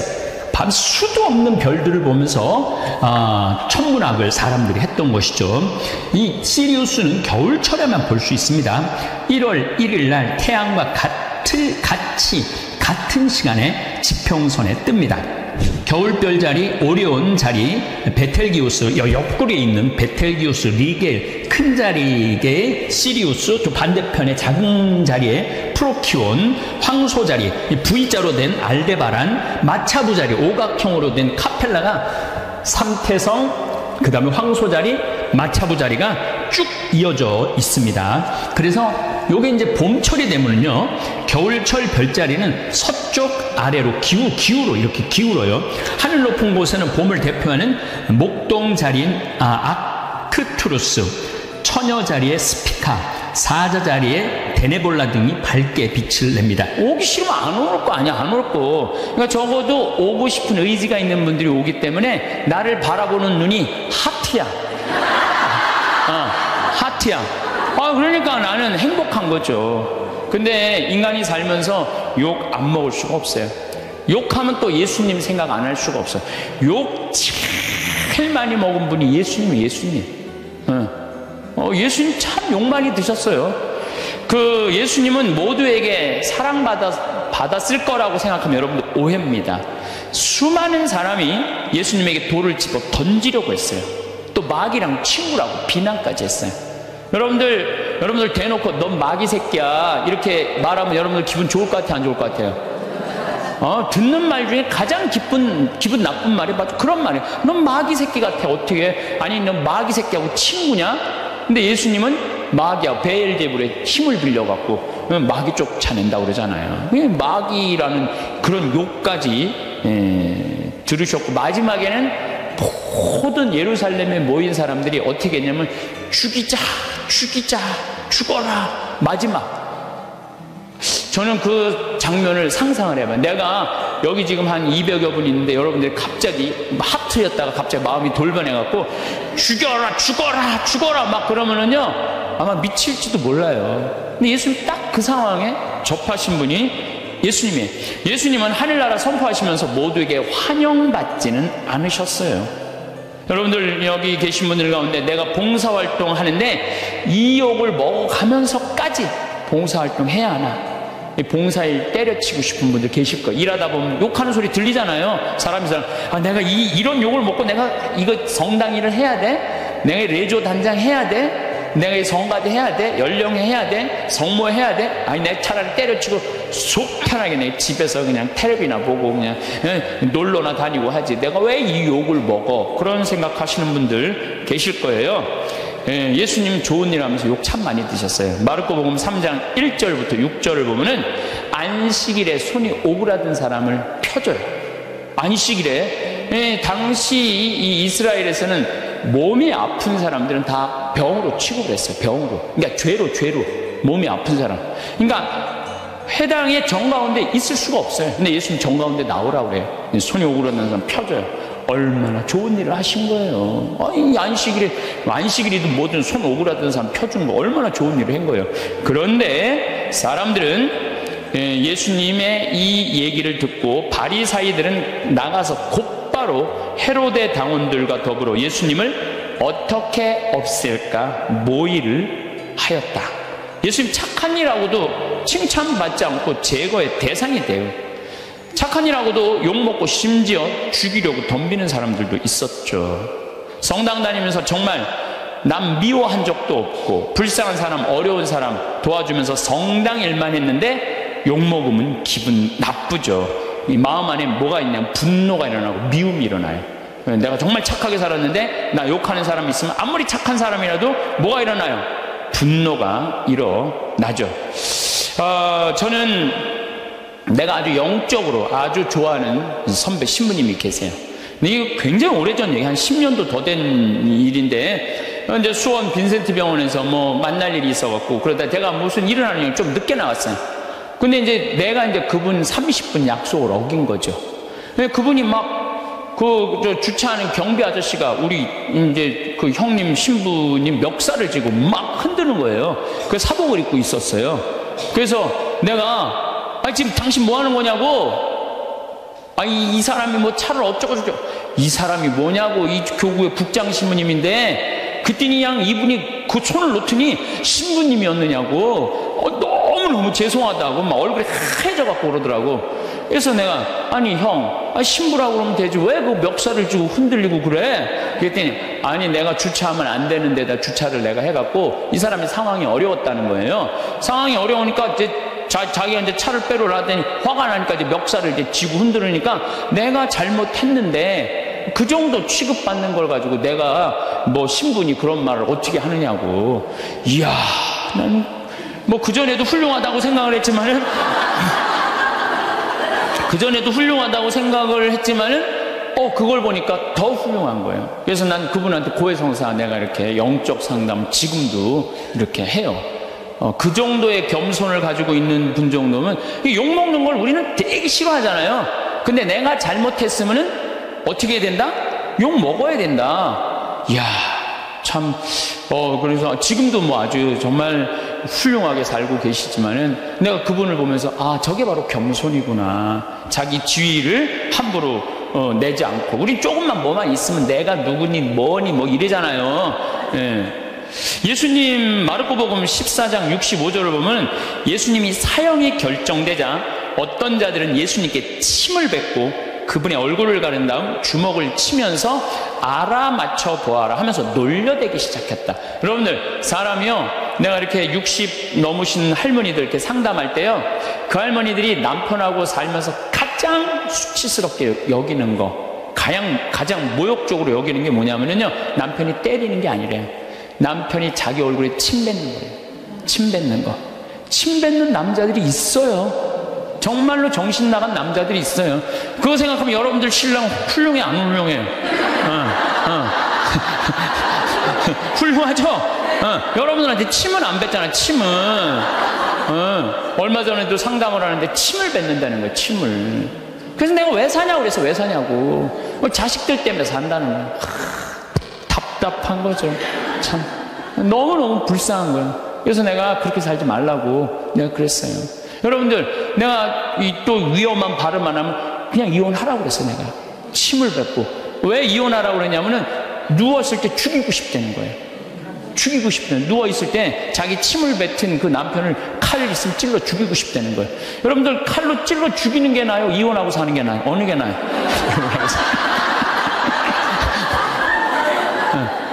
아슬아슬 하더라고요. 얘기를 들어보니까. 예. 근데 예수님은 뭐라고 그래요? 예수님께 침을 뱉고 그분의 얼굴을 가린 다음 주먹으로 치면서 알아맞혀보아라 하면서 놀려대기 시작했다. 시종들도 예수님의 뺨을 때렸다. 이 욕먹는 걸 넘어서요, 수치감을 겪은 거예요, 예수님. 그런데도 예수님 어떻게 해요? 다 참으시잖아요. 다 참으셔. 우리 성당 활동하면서 조금만 나 비난하고 헐뜯는 사람 있으면 그거보다 수십 배 더 강한 어조로 상대방 비난해요. 제일 열받는 게 나 때리는 게 누군지 모르고 맞는 거야. 그렇죠? 제일 열받는 게 나 누가 욕하는지 모르고 욕만 떠돌아다녀, 성당에. 그게 제일 열받는 거예요. 그 누군지 알면 쫓아가고 한판 할 텐데 누군지를 알아야지. 이게 헛소문이 그렇게 무서운 헛소문이. 예수님 그냥 때리는데도 그냥 그걸 참죠. 아마 내가 그런 입장에 놓였다면 난 속 터져 죽었을지도 몰라요. 심지어 시종들, 종들도 예수님의 뺨을 때려요. 종들도. 예수님 묵묵히 참으시죠. 놀랍지 않으세요? 여러분들 자식 때문에 속상한 적 많아요, 적어요? 자식 때문에 속상한 적 많죠? 내가 지난번에 이 잠비아에 이제 그 자카란다 농장 꾸민다고 설계사 두 분하고 그 포크레인 사장님을 보냈어요. 근데 그 포크레인 사장님이 내가 혼배해 준 사람이야. 근데 나하고 동갑인데 45에 결혼을 했어요. 45에 37살짜리 예쁜 섹시하고. 근데 내가 혼배를 해주면서 제일 걱정인 게 신랑도 나이가 너무 많고 신부도 나이가 너무 많은 거예요. 그래서 혼배를 해주면서 내가 그랬어요. 제발 애들 셋 낳는 게 내가 소원이다. 내가 그냥 혼배를 해주면서 간절하게 기도를 했어요. 근데 딸을 둘을 낳아갖고 온 거예요, 벌써. 그 이제 잠비아 갔다가 이제 보고하러 온다고 이제 부인하고 이제 딸 둘을 데리고 왔어요. 내가 맛있는 거 사준다고 읍내 나왔고 이제 막 이제 설계사들하고 이렇게 그것도 이제 맛있게 먹는데 애들이 아빠를 너무너무 좋아하는 거야, 아빠를. 너무너무 이제 아빠한테 두 명이 매달려고 떨어지지 않아. 1살, 3살짜리라는데 그냥 막 떨어지진 않더라고. 부럽더라고요. 근데 문제는 뭐냐면 나한테 그러는 거예요. 그 정사장이 나한테 그러는, 아우 신부님, 얘네들이 나를 그냥 이렇게 매달려갖고 내가 저 신부님 맛있는 거 먹지도 못하고 내가 이렇게 힘들다고. 그래서 내가 한마디 했어요. 누가 놔달라고 그랬어? 아니 걔들이 놔달라고 그런 적 있어? 지들이 좋아갖고 늙어갖고 결혼해갖고 나 둘씩이나 낳고 지들이 좋아갖고 낳았으면 책임을 져야지. 얘네들 때문에 힘들다는 게 말이나 돼? 여러분들도 마찬가지. 여러분들 자식들 중에 놔달라고 그런 자식 있어요, 여러분들? 나 엄마 밑에서 태어나고 싶어 그러고 놔달라는 자식 있었어요, 없었어요? 없었죠? 다 여러분들이 좋아서 낳은 거야. 걔네들은 태어날 의지가 없었던 애들이에요, 원래는. 여러분들이 낳은 거예요, 여러분들이. 그러면 누가 책임져야 돼? 여러분들이 책임져야 돼요. 이것도 똑같아. 우리가 언제 세상에 태어나게 해달라고 그런 적 있어요, 예수님한테? 당신이 좋아갖고 세상 만들어 놓고 우리 창조해 놓은 거 놨잖아요. 창조해 놨는데 인간들이 너무 많은 죄를 짓는 거야. 선택할 수 있죠. 죄를 선택할 수도 있고 선을 선택할 수도 있고 옳음을 선택할 수도 있고 그름을 선택할 수 있는 것을 하느님이 자유를 주셨는데 우리 인간이 옳음을 선택하거나 선을 선택하는 게 아니라 악을 자꾸 선택하니까 당신이 만들어 놨으면 당신이 책임지러 온 거예요. 책임지러 와갖고 어떻게 뺨 때리고 침 뱉어도 땄으니까 어떻게 참아야지. 그냥 크다 안 되니까 당신 책임진다고 십자가에 올라가서 죽은 거 아니에요. 우리 책임진다고. 난 그 아버지 마음, 그 부모의 마음을 예수님 십자가에 오죽했으면 저기 올라갔을까. 우리를 얼마나 사랑했으면. 그러니까 예수님 그 침뱉음도 견디셨다는 거죠. 예수님을 믿는다는 건요, 예수님처럼 사는 거예요. 적어도 예수님 흉내 낼 줄은 알아야 돼. 14장을 보면 다음 날에도, 이건 전날이야. 그러니까 목요일날 전날 붙잡혀갖고 그냥 매 맞고 그래. 금요일날 아침에도 모욕을 당하셔. 군중들이, 그전에는 시종하고 종들이 예수님 모욕했는데 다음날 아침에는 군중들이 이렇게 모욕을 해. 유다인들의 임금님 만세 하며 인사하기 시작했다. 또 갈대로 그분의 머리를 때리고 또 침을 또 뱉네. 예수님 침 참 많이 받으신 분이에요. 침을 뱉고서는 무릎을 꿇고 예수님께 절하였다. 조롱하는 거죠. 그렇게 예수님을 조롱하고 나서 자주색 옷을 벗기고 그분의 겉옷을 입혔다. 그리고 예수님을 십자가의 못박으로 끌고 나갔다. 분명 이 군중 가운데는 예수님 일주일 전에 예루살렘에 입성할 때 빨마가지를 흔들고 호산나 호산나 주님의 이름을 오시니 찬미 받으소서 이렇게 환영한 사람도 분명히 있었을 것, 그 안에. 근데 일주일 만에 배신한 거예요. 일주일 만에. 그러니까 여러분들 인생 살면서요, 나 욕하고 누구 배신하잖아요. 그 모든 누구도 이해하지 못할 때 성당에 와서 예수님만 쳐다보세요. 예수님만 보면 예수님 입장하고 내 입장하고 어쩜 이렇게 똑같으냐. 동병상련. 어쩜 이렇게 똑같을까? 그러면은요, 예수님의 그 깊은 성심을, 깊은 마음을 이해하실 수 있습니다. 근데 문제는 우리가 살아가면서 사람한테 너무 의지하다 보면 이런 수치와 모욕, 배신을 겪을 수 있어요.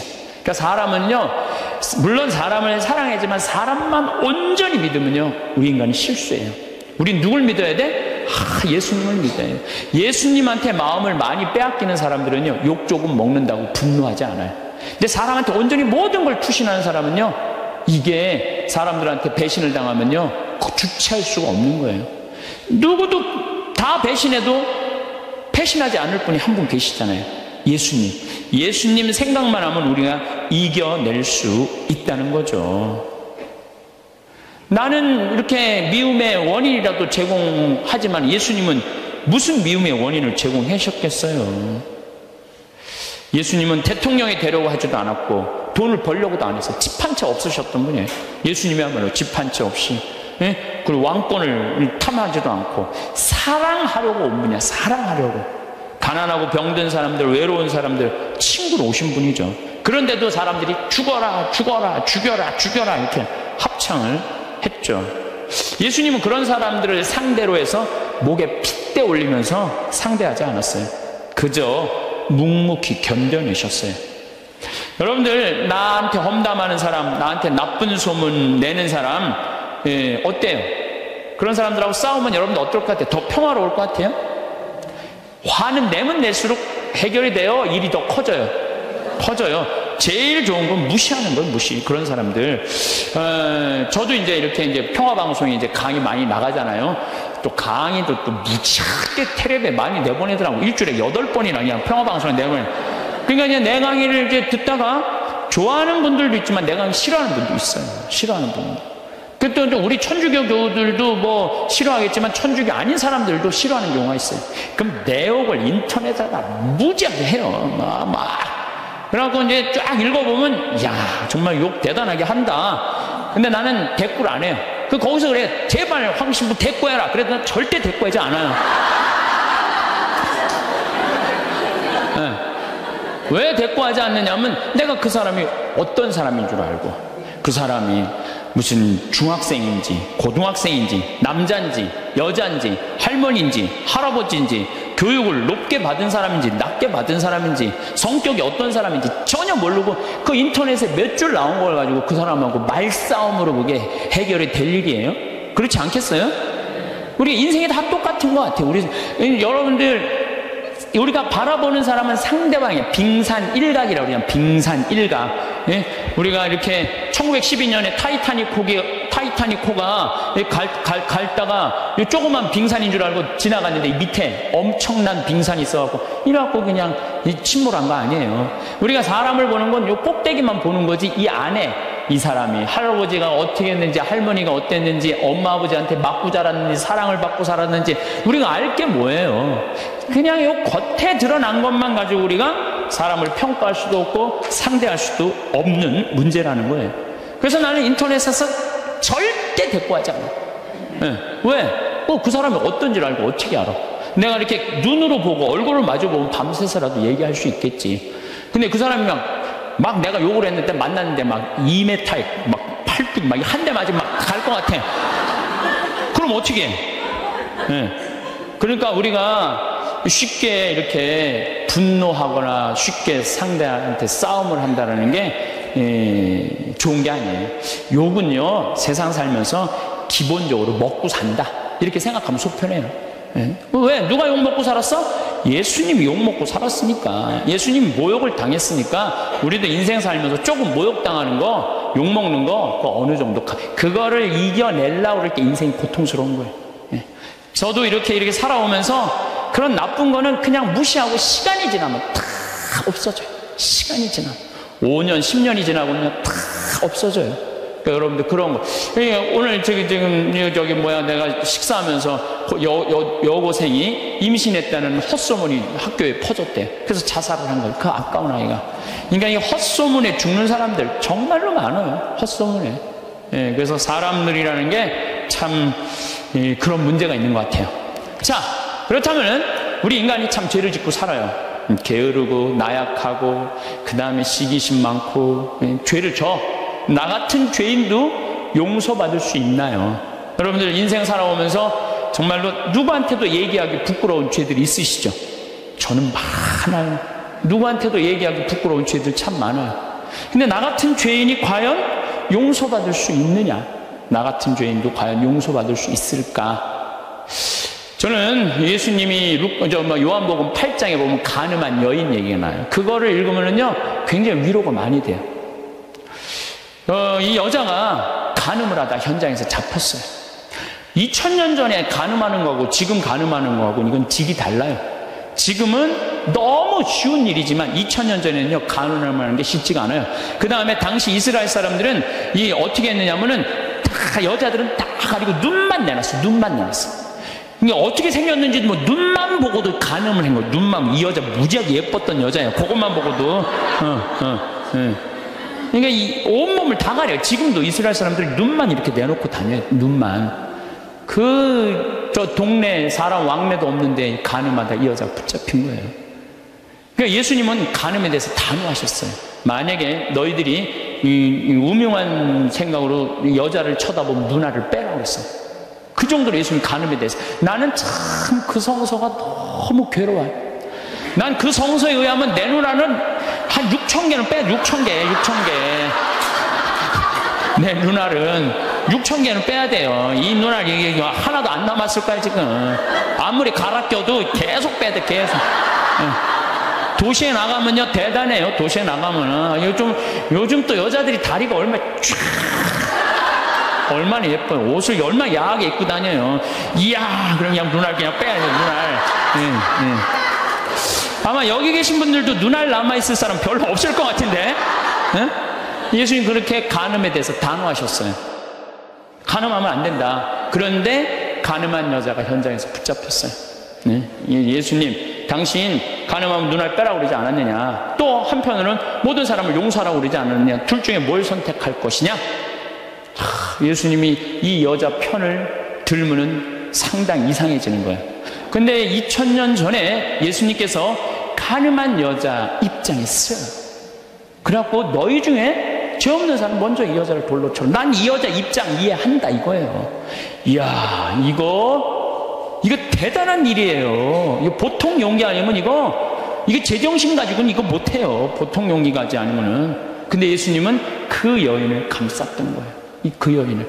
하나둘 떠나가니까 예수님이 너 죄를 묻던 사람이 다 어디 갔느냐? 주님, 하나도 없습니다. 다 떠났습니다. 근데 그 다음 말이 더 기가 막혀요. 그들이 네 죄를 묻지 않았다면 나도 네 죄를 묻지 않겠다. 그러니까 여기 계신 분들, 예수님은요 우리를 그만큼 사랑하시는, 우리 나약한 인간, 쓰러질 수밖에 없는 인간, 부족한 인간임을 인정하시는 거예요. 그러니까 충분히 우리 인간을 인정하고 이해하고 계신 분이 예수님인 거죠. 그러니까 그 예수님한테, 여러분들은 그 예수님을 사랑하면요 막 가슴이 막 설레고 막 기쁘고 끝도 한도 없는 사랑을 갖고 침뱉음을 안 겪나, 십자가에 그냥 올라가서 그냥 우리들을 위해서 돌아가시지를 않나. 대단하잖아요. 그러니까 혹시 여기 계신 분들, 나 같은 죄인도 용서받을 수 있나? 용서받을 수 있어요. 진심으로 주님께 용서 청하면. 그리고 삶이 변해야죠. 사람은요 근데 저는 요즘 우리나라 문화에 조금 안타까운 게 뭐냐면은 한 번 잘못하면 죽일 놈이야. 다시는 회복할 수가 없어. 우리나라 사회가 그래요. 한 번 잘못하면. 근데 교회는, 주님은요 한 번 잘못해도 다시 용서 청하면은요 기회를 주세요. 너무너무 좋죠. 여러분들 성당 잘 나온 거예요.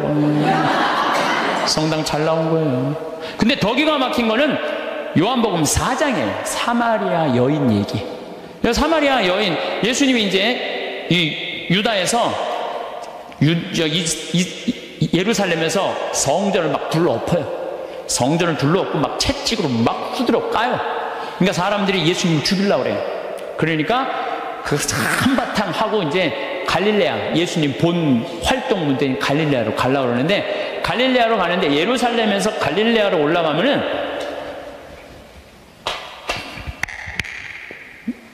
이게 갈릴레아 호수고 이게 사해예요. 여기가 이제 예루살렘인데 여기 사마리아 동네가 있어요. 시카르라는 동네가 있어요. 시카르. 근데 유대인들은요 사마리아 동네를 들어가지 않았어요. 사마리아 동네 들어가면은요 더럽다고. 그래서 이렇게 갈릴레아 요르단강으로 올라가든지 바닷가로 올라가요. 근데 예수님은 돌아가기 귀찮았나 봐요. 그냥 가로질러 그냥 가요. 가로질러. 그러니까 가다가 시카르라는 동네에 가고 정오쯤 목이 마르셨어요. 그래갖고 이제 우물에 딱 앉아 계셨어요. 근데 우물이라는 공간은 누구의 공간이에요? 남자들의 공간이에요? 여자들의 공간이에요? 여자들의 공간이에요. 그 우물가에는 남자들이 가는 게 아니에요. 근데 이 남자인 예수님 우물가에 남자하고 여자는 정부는 다 어디서 나냐? 우물가에서 다 나는 거야. 정부 우물가. 갑돌이하고 갑순이도 우물가에서 뭐 이렇게 해갖고 엄마 이러지 마세요. 이러다가 다 정부 난 거 아니에요. 예? 그러니까 남자가 하여튼 우물가 간다. 이거 별로 좋은 게 아니에요. 근데 우물가에 앉아 계신 거야. 그 자체가 별로. 사마리아에다가 시카르라는 동네에 남자가 우물가에 앉아 있고 아주 장면이 안 좋은 거예요. 근데 정오에 여자 하나가 물동이를 이렇게 물을 탁 뚫어 나와요. 이 여자도 문제가 많은 여자예요. 왜 문제가, 요 장면 하나만으로도 문제가 많아. 왜? 이 사마리아라는 게 굉장히 더워요. 덥기 때문에 낮에 물 뚫어 나오는 여자는 없어요. 물은 언제 뚫어오냐면 새벽이나 밤중에 뚫어 나와요. 새벽이나 밤중에. 근데 이 여자는 새벽에 뚫어 나올 수가 없는 여자예요. 밤중에도 뚫어 나올 수 없는 애. 아무도 안 나오는 정오에 나올 수밖에 없는 여자예요. 문제가 많은 여자죠. 문제가 많은 여자예요. 그래갖고 이제 물을 딱 뚫어놨는데 이게 또 남자고 여자가 이제 우물가에서 만난 거잖아요. 근데 예수님 먼저 말을 걸어. 나한테 물 좀 한 잔 줄래? 희약가시를 거는 거야. 나한테 물 좀 한 잔 줄래? 그러니까 이 여자가 당장에 뭐라 그래요? 당신은 유대인이고 나는 사마리아 여자인데 어떻게 나한테 말을 거느냐? 그렇게 얘기를 해요. 너무 황당한 거죠. 그랬더니 예수님이 뭐라 그러냐면 네가 내가 누군 줄 알면 네가 나한테 물 달라고 그랬을 거다. 아니 당신 뭐 두레박도 없는데 어떻게 물이 있느냐? 네가 알지 못하는 내가 마르지 않은 샘이 있다. 그걸 좀 저한테 줘라. 이렇게 얘기를 해요. 그러니까 예수님이 그럼 남편 좀 데리고 와라. 그랬더니 난 남편이 없다고 여자 딱 잡아 떼는 거예요.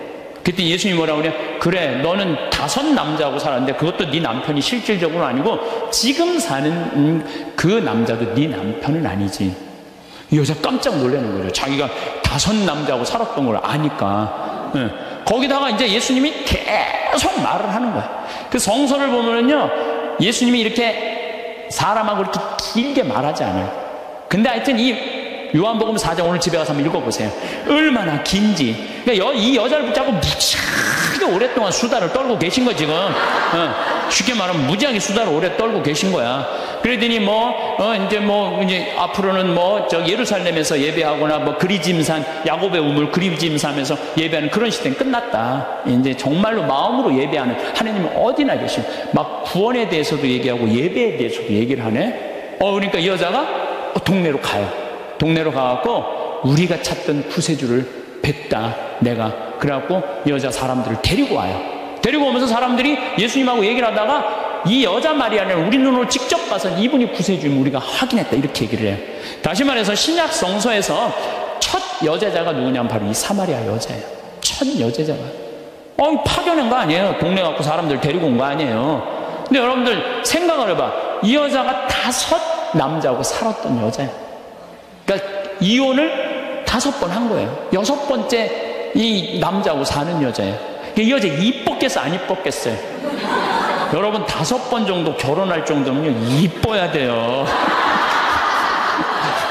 이뻐야 돼. 그렇잖아요. 굉장히 예뻤을 거예요. 근데 여러분들 성당에서 이 생각을 해봐요.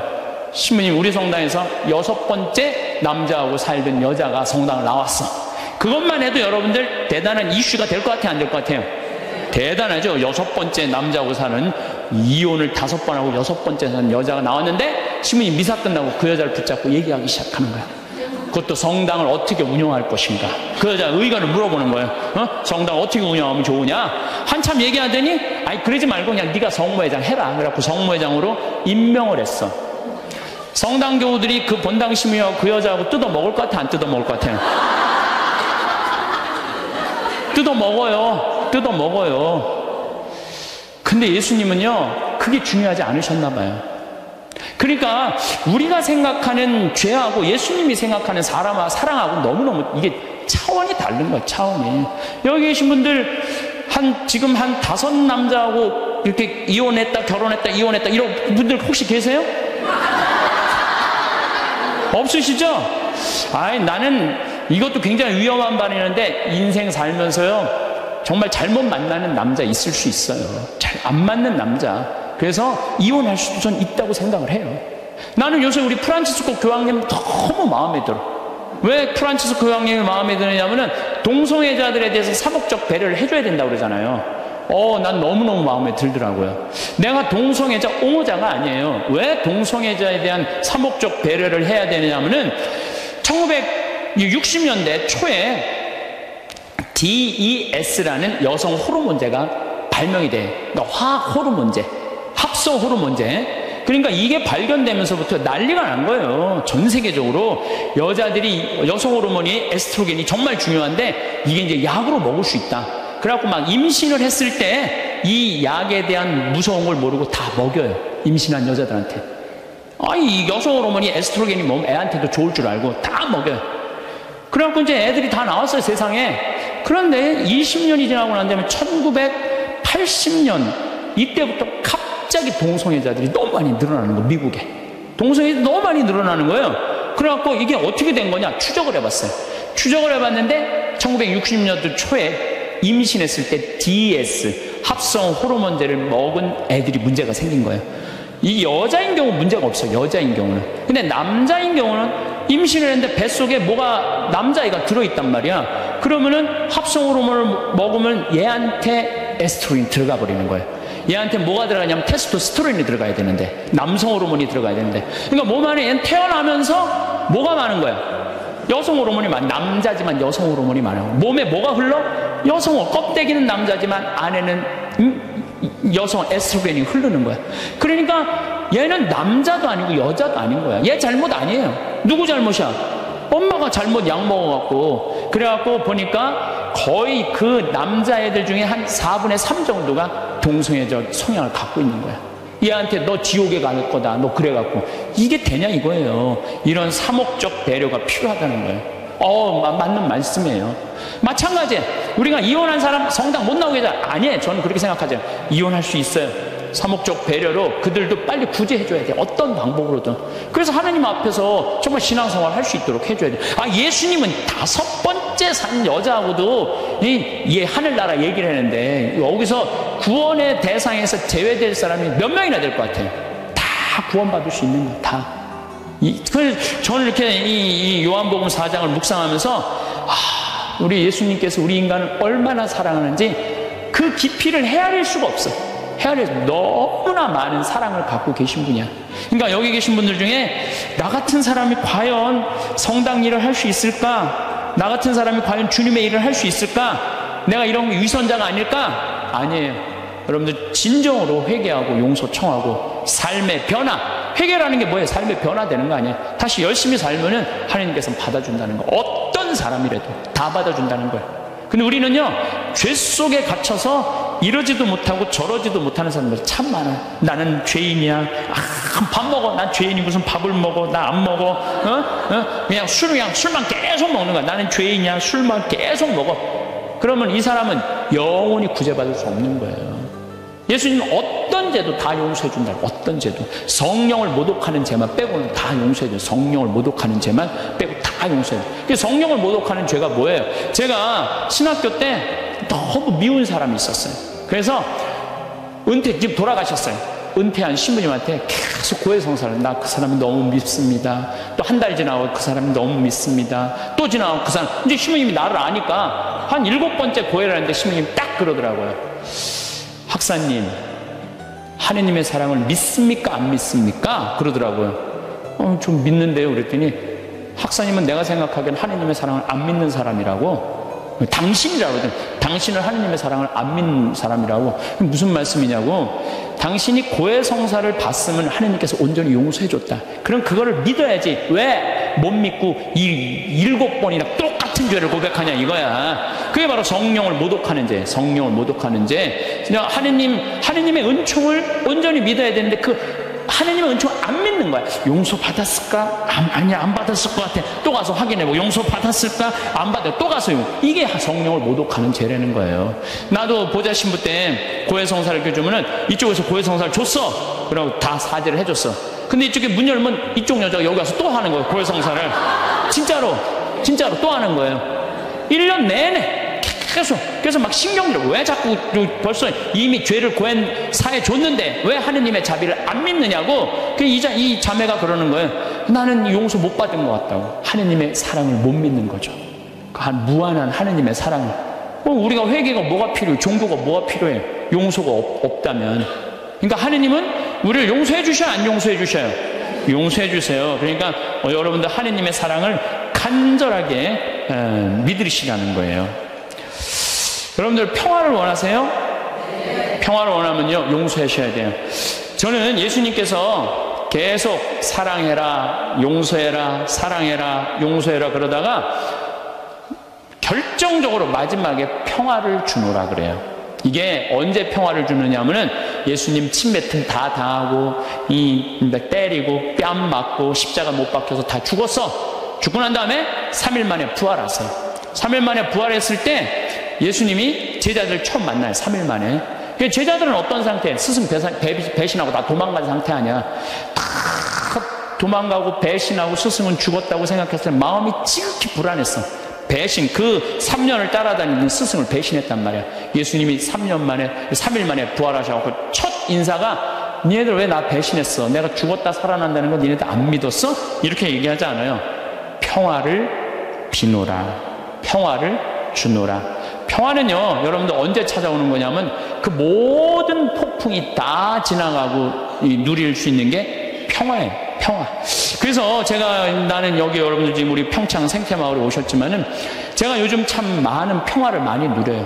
저도 인생을 살면서 질곡, 폭풍, 별걸 다 겪었죠.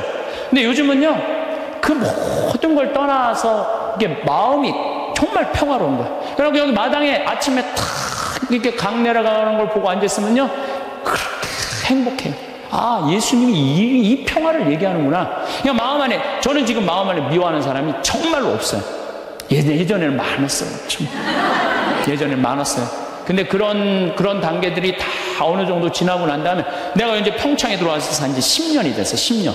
그러니까 10년 동안 2년이 있었던 많은 사람들이 이제 떨어져 나가고 사연이 있었던 많은 사람들이 떨어져 산속에서 여기 한번 마음 먹고 올라오면 하루가 걸리잖아요. 그러니까 웬만한 사람들은 거의 못 와요. 그러니까 사람을 덜 만나고 또 좋은 사람들만 만나니까 평화로운 거예요.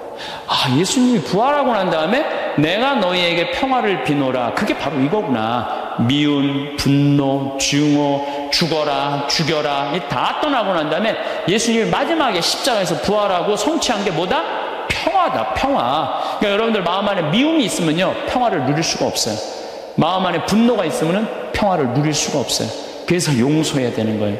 그래서 여러분들 우리 마음 안에 남을 찔러 죽이려는 마음의 창을 두들겨서 곡식을 만들어내는 낫으로 만들어야 돼요. 마음의 미움을 두들겨서 평화를 만들어내는 사랑으로 만들어야 돼요. 그래서 사람을 보면서 막 사랑할 수 있는 그런 마음 여러분들 청하셔야 돼요. 제가 신학교 1학년 때는 별놈이 다 모인 거예요. 52명이 이제 그 별놈이 다 모인 거예요. 그냥 별놈이. 그냥 마음에 드는 놈, 안 드는 놈, 그냥 이상한 놈, 안 이상한 놈, 별놈이 다 있는 거예요. 1학년, 2학년 때는 맨날 그냥 밉고 싸우고 그러더라고요. 근데 3학년쯤 되니까 그런 미움이 다 인간으로 이해가 되고, 그러니까 이제 화장실에 있으면 발자국 소리, 누구 발자국 소리까지 다 알아요. 같이 이제 기숙사에 살다 보면은. 3학년쯤 되면요, 다 애들이 이쁜 거예요. 다 마음에 드는 거예요. 신학생활이 너무 재미나. 얘를 만나도 좋고, 쟤를 만나도 좋고. 그 마음에 안 드는 놈들은 거의 다 나갔고, 또 신학교를. 우리가 52명이 들어갔는데 27명이 나갔으니까, 그 중에 마음에 드는 놈들만 거의 남아 있었던 거죠. 그러니까 얘를 봐도 좋고 쟤를 봐도 좋고 다 좋은 거야. 그러니까 신학교 생활이 너무 재밌는 거예요. 사랑하는 사람이 많으면 많을수록요 우리가 즐거워요. 저는 이곳 생태마을 우리 직원들은 나를 어떻게 생각하는지 몰라도 나는 직원들이 다 이뻐요. 모든 걸 뿌리치고 여기 와갖고 기숙사 하면서 나하고 같이 농사 짓고 사는 지금 얼마나 고마워요. 그러니까 직원들하고 기분이 너무너무 좋아요. 직원이 마음에 안 들면은 사실은 사는 게 즐겁지 않잖아요. 근데 직원이 다 이뻐. 만나는 사람마다 다 좋고. 그러니 신나죠. 사는 게 즐거운 거죠. 일은 20년 동안 기다리고 있고. 은퇴하고 나면 또, 요즘 커피숍 그거 생각을 많이 해요. 바리스타를 배워갖고 어떻게 해야 되겠다. 그러니까 일이 있으니까 죄를 안 짓고. 그래서 여러분들 마음 안에 대림 일주일에 이 얘기가 나와요. 남을 찔러주는 마음에 창을 두드려서 곡식을 만들어내는 낫으로 만들어라. 여러분들 그래서 마음 안에 창들이 있으면 다 없애세요. 삐죽한 마음들이 있으면 그걸 다 용서를 해줄 때 사랑하는 사람이 옆에 있을 때 그것처럼 행복한 게 없는 거죠. 여러분들 이상우 씨가 그녀를 만나는 곳 100m 전이라는 노래 아시죠? 그녀를 만나는 곳 100m 전에서 가슴이 떨리며 그녀를 만나기 위해 구두도 새로 사고 옷도 깨끗이 차려입었지만 왠지 그녀를 만나기엔 자신의 모습이 못마땅하다는 노래 가사 내용이 있어요. 아시죠? 네, 그녀를 만나는 곳 100m 전. 우리는 신앙인이에요. 신앙이기 때문에 누구를 만나냐면 예수님을 만나요. 예수님을 잘 만나려면 내 마음 안에 미움이 없어야 돼. 내 마음 안에 분노가 없어야 돼. 내 마음 안에 욕심이 없어야 돼.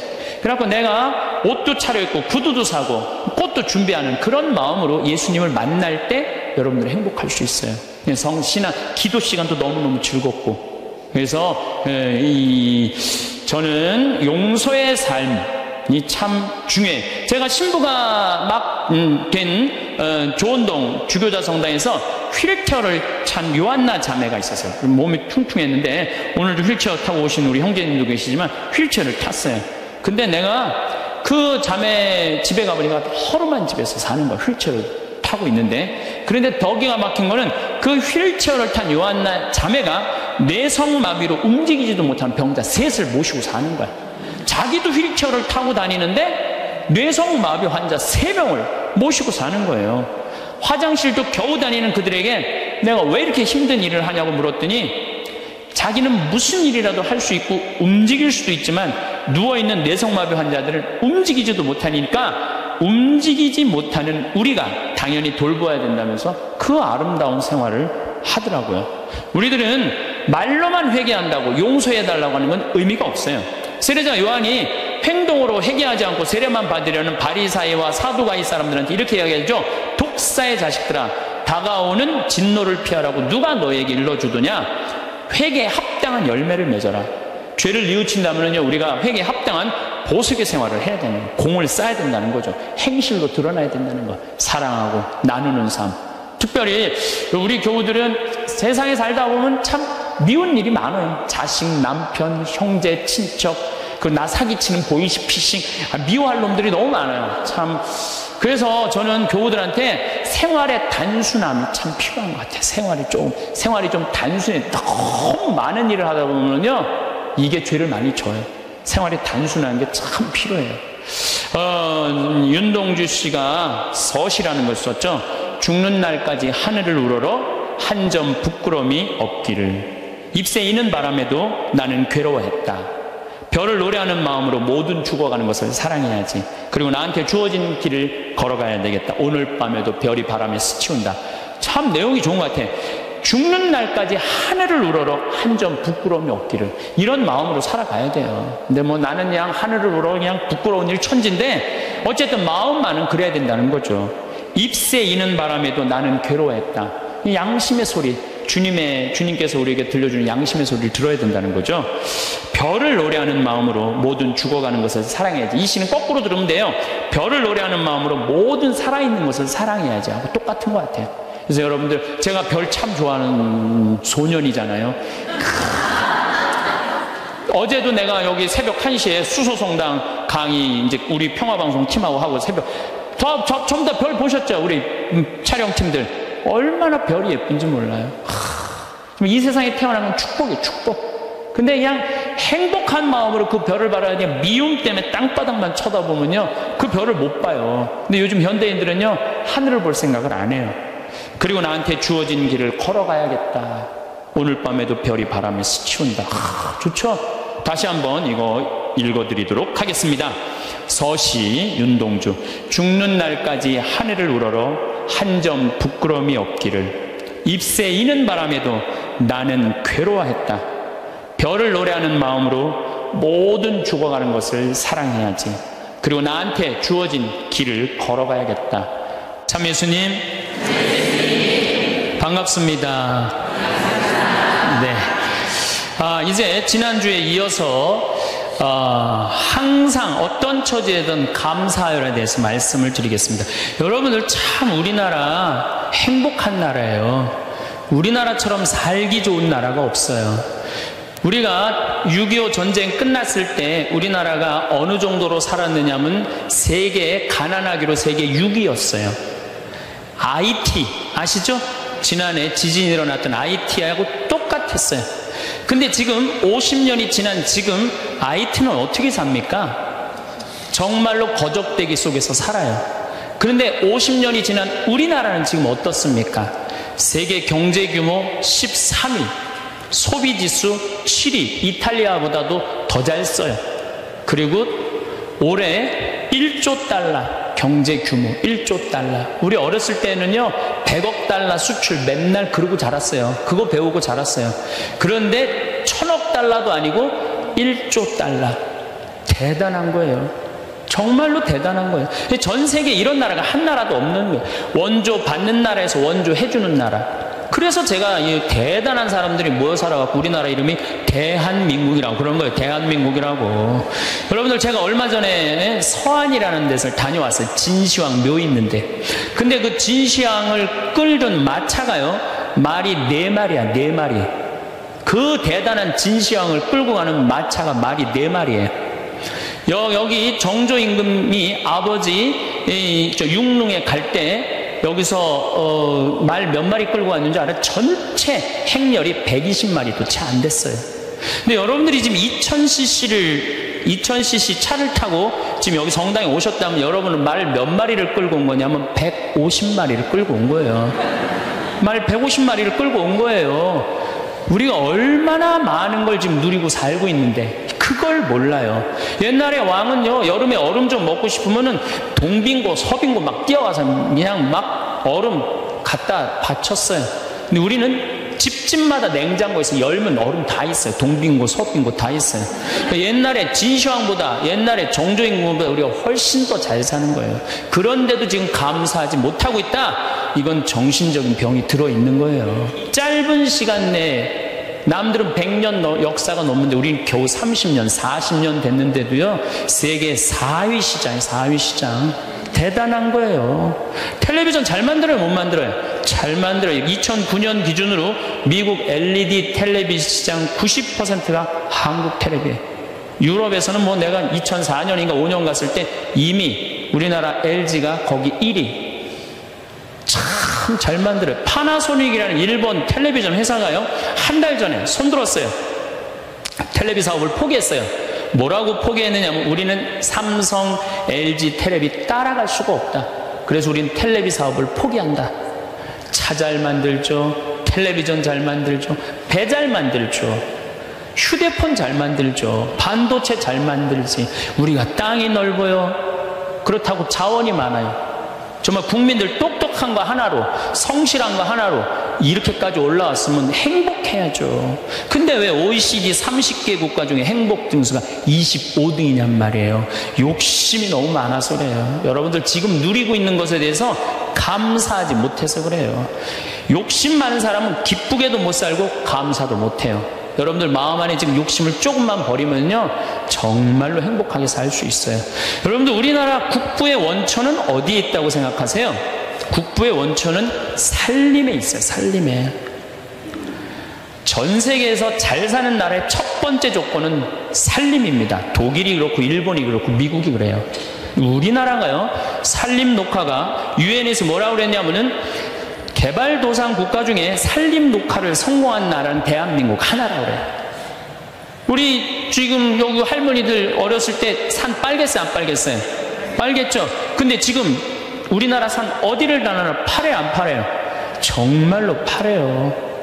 이거 돌아간 박정희 대통령 또 현신규 박사라고 있어요. 여러분들 은사시나무 들어봤죠? 그걸 현사시나무라고 그래요. 현신규 박사 성을 따서 이 아예 나무 이름을 현씨로 바꾼 거예요. 그만큼 그 나무에 대단한 우리나라 과학자가 있어요. 그 다음에 뭐 옛날에 이 산림청이 원래는 농림부에 있어야 되는데 우리나라는 산림청을 내무부에 넣어버렸어요. 왜 내무부에 넣느냐면 그 갈비 긁어가면은 그 사법권 행사하려고. 세계적으로 그런 애가 하나도 없다는 거예요. 그만큼 산림 녹화의 의지가 강했던 거예요. 지금 60대, 70대 되신 우리 할머니, 할아버지들이 사방공사 다 하고 맨날 가서 식목일에 나무 심고 이래서 이 나라가 이렇게 잘 살게 된 거예요. 우리나라가 언제부터 산림 녹화가 끝나냐면 1980년에 산림 녹화가 끝나요. 그때부터 경제 성장 시작한 거예요. 제대로 된 성장.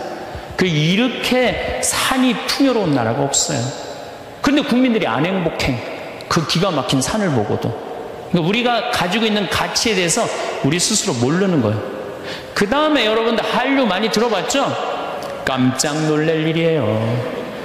내가 일본에 가서 드라마를 보면요, 정말로 재미없어요. 정말로 재미없어요. 근데 우리나라 드라마 보면요, 정말 재밌어요. 어쩜 그렇게 잘 만들어, 드라마를.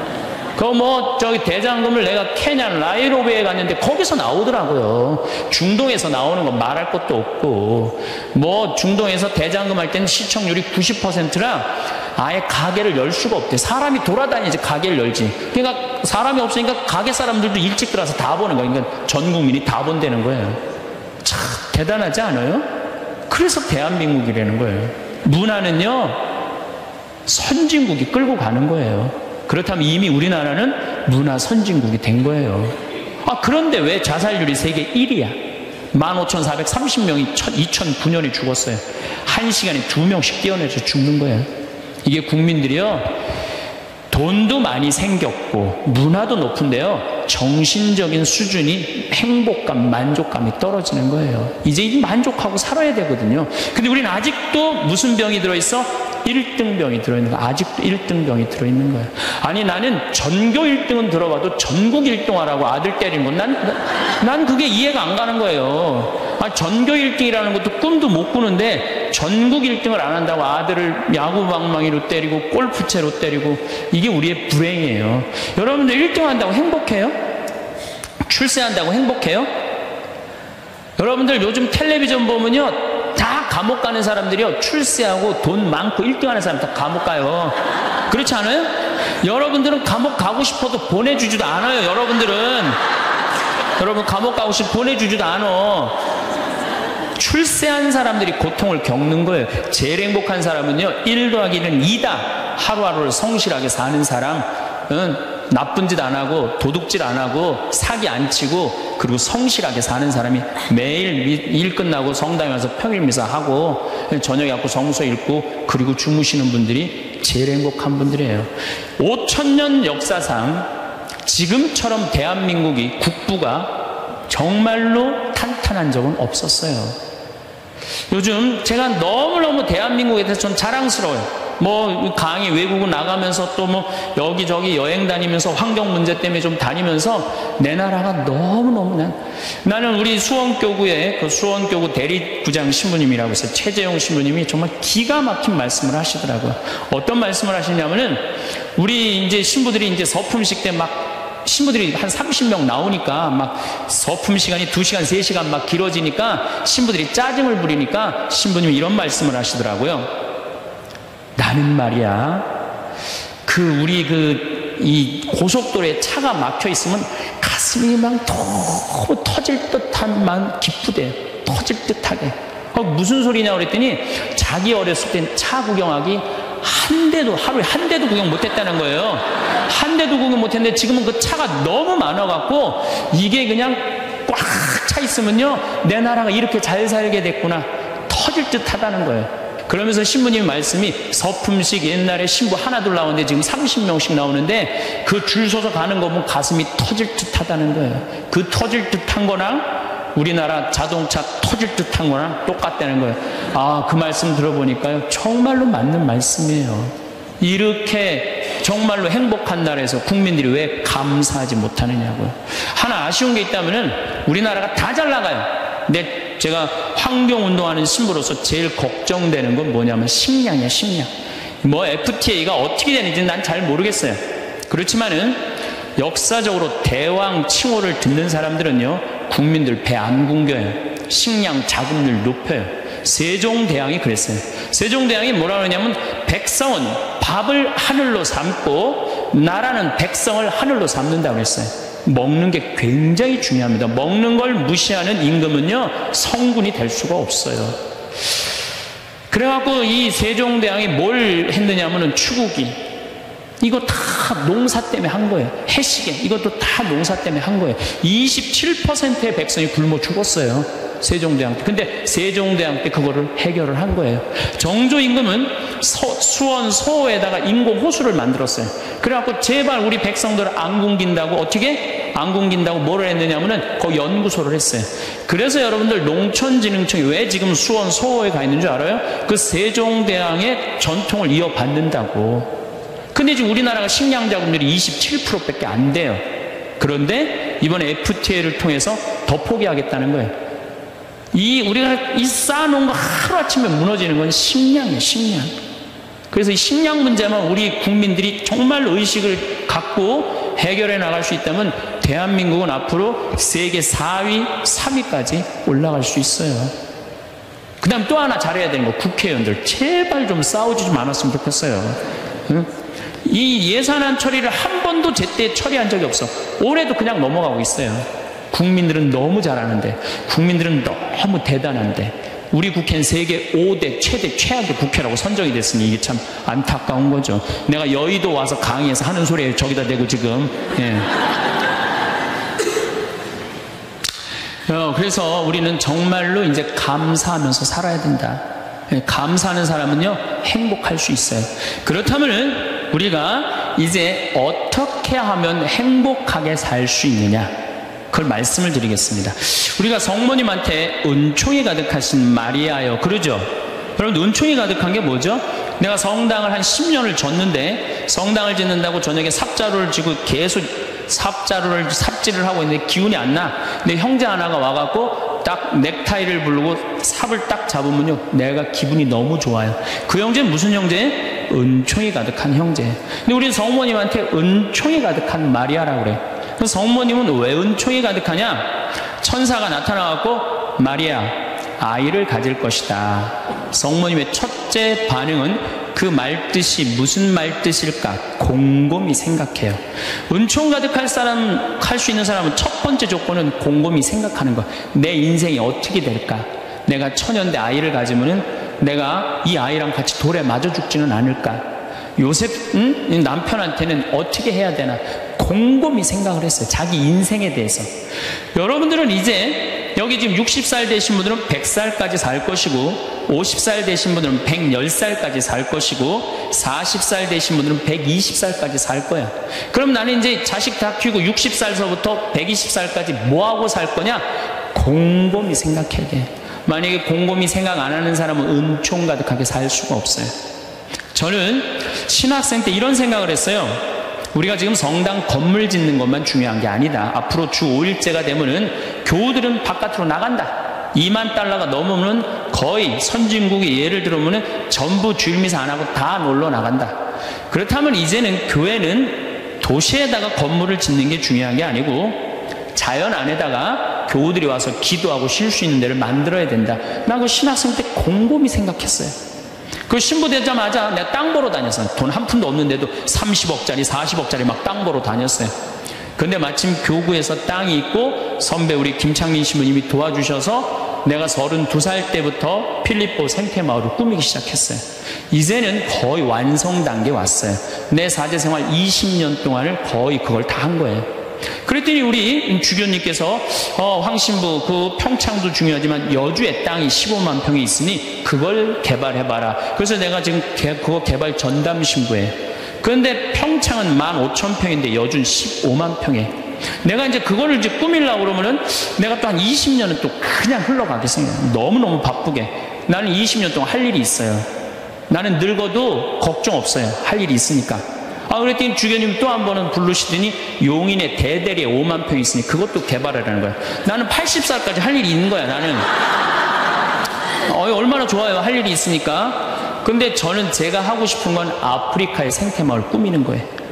그래갖고 지금 말라이 김청자 선생 가 있는데 우리 한상호 신부님 우리 또 수원교구 신부들 가 있는데 내가 관심 많아요. 그래서 나름대로 지금 준비를 하고 있어요. 그래서 내가 아프리카의 생태마을을 꾸미려고 생각을 해보면은 100살까지 할 일이 있는 것 같아. 100살까지. 그리고 이제 대한민국을 나는 전체로 생태마을을 꾸미고 싶은 게 꿈이에요. 그래서 우리나라에 한 40개 생태마을을 꾸미고 싶어요. 그럼 난 120살까지 할 일이 있는 거야.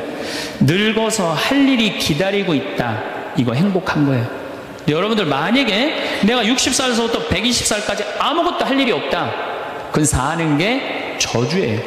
오래 사는 게 저주예요. 여러분들 오늘 이후에 계획을 한번 짜보세요. 나는 60살에 뭘 할 거고 70살에 뭘 할 거고 80살에 뭘 할 거고 90살에 뭘 할 거고 100살에 뭐 할 거다. 신부님 언제 살지도 모르는데 그 사람처럼 바보가 없어요. 죽을 때 죽더라도 계획은 가져야죠. 계획이 이씨 살다가 죽는 사람이랑 계획 없이 그냥 대책 없이 100살까지 사는 사람이랑은 삶의 질이 틀린 거예요. 그래서 여러분들 이제 행복하게 살려면은 그런 생각을 곰곰해라. 두 번째, 내가 행복하려면 뭐 해야 되냐면 운동해야 돼. 아프면 안 돼요. 100살까지 살면서요, 이제는 죽지도 못해요. 죽을 만하면 살려갖고 오고 죽을 만하면 살려갖고 와서 죽지도 못해요. 이제 의술이 좋아갖고 죽지도 못해요. 그럼 귀양 앞으로 50년 살 거 어떻게 사는 게 좋을까요? 건강하게 사는 게 좋은 거죠. 그래서 여기 지금 대충 연령층을 보니까 50, 60대들이 많으세요. 여러분들 되게 50, 60년 더 살아요. 그러면 여러분들 수영장 다니셔야 돼요. 수영장 가갖고 뭐 자유형 버터플라이 이런 거 하라는 거 아니에요. 수영장 걸어왔다 10분 왔다 갔다만 하면요 산에 2시간 올라갔다 오니 효과가 난대요. 허벅지에 근육이 안 풀리면은요 죽을 때까지 누워서 귀 가릴 수 있다는 거예요. 그런데 운동 안 하고 가만히 있는 할머니들 70살 80살 되면요 움직이지 못해요. 그럼 아들이 막 들었다가 화장실 갖다 놓고 씻고 그게 사는 거예요? 그렇게 100년까지 사는 거는 사는 게 아니죠. 그리고 여러분들 이제 한 70, 80대 갖고 이제 똥을 좀 싸기 시작하면요, 여러분들 어디 위에 누워서 자느냐면 비닐 위에 누워서 자요. 이불을 맨날 빨 수 없잖아요. 그러니까 두꺼운 비닐로 깐다고요. 그럼 거기서 이제 똥 싸면 이제 그거 딱 꺼내고 거기 또 뉘우고 똥 싸면 또 뉘우고 그러는 거예요. 그렇게 살기 싫으면 어떻게 해야 돼요? 운동해야 돼. 수영장 다니. 무슨 돈으로? 집 잡혀서. 여러분들 자식들한테 재산을 물려준다고 자식을 사랑하는 길이 아니에요. 늙어서 자식 나 신경 안 쓰고 자기네들 나름대로 잘 살게 도와주는 게 어떻게 하는 거예요? 자식 도와주는 거예요. 그러니까 지금 누구한테 잘해주는 게 나한테 잘해주는 게 누구 도와주는 거야? 자식 도와주는 거예요. 그래서 여러분들 이제 자신을 위해서 사세요. 옛날에 40살, 50살까지 살 때는요, 자식 위해서 살아도 돼요. 왜? 내가 그냥 대충 살다가 적당히 알아서 죽어주니까. 한 부모가 46, 47에 죽어주면은요, 병이 들어도요, 별로 자식들 힘들이지도 않아요. 근데 70살에서부터 누워서 100살까지 누워있으면은요, 자식 미치는 거예요. 그러니까 누구한테 오늘 이후부터 잘해줘라? 본인한테 잘해줘라. 그 다음, 이제 100살까지 사는 세상에는 친구가 중요해요. 친구가. 1살서부터 50살까지 살 때는 자식, 남편, 아내 이게 전부예요. 근데 50살서부터 100살까지는요 자식은 떠나고 누구하고만 살아? 아내하고만 살아요. 남편하고만 살아요. 그 아내, 남편 이러고 둘이서 50년 동안 쳐다보고 있으면은요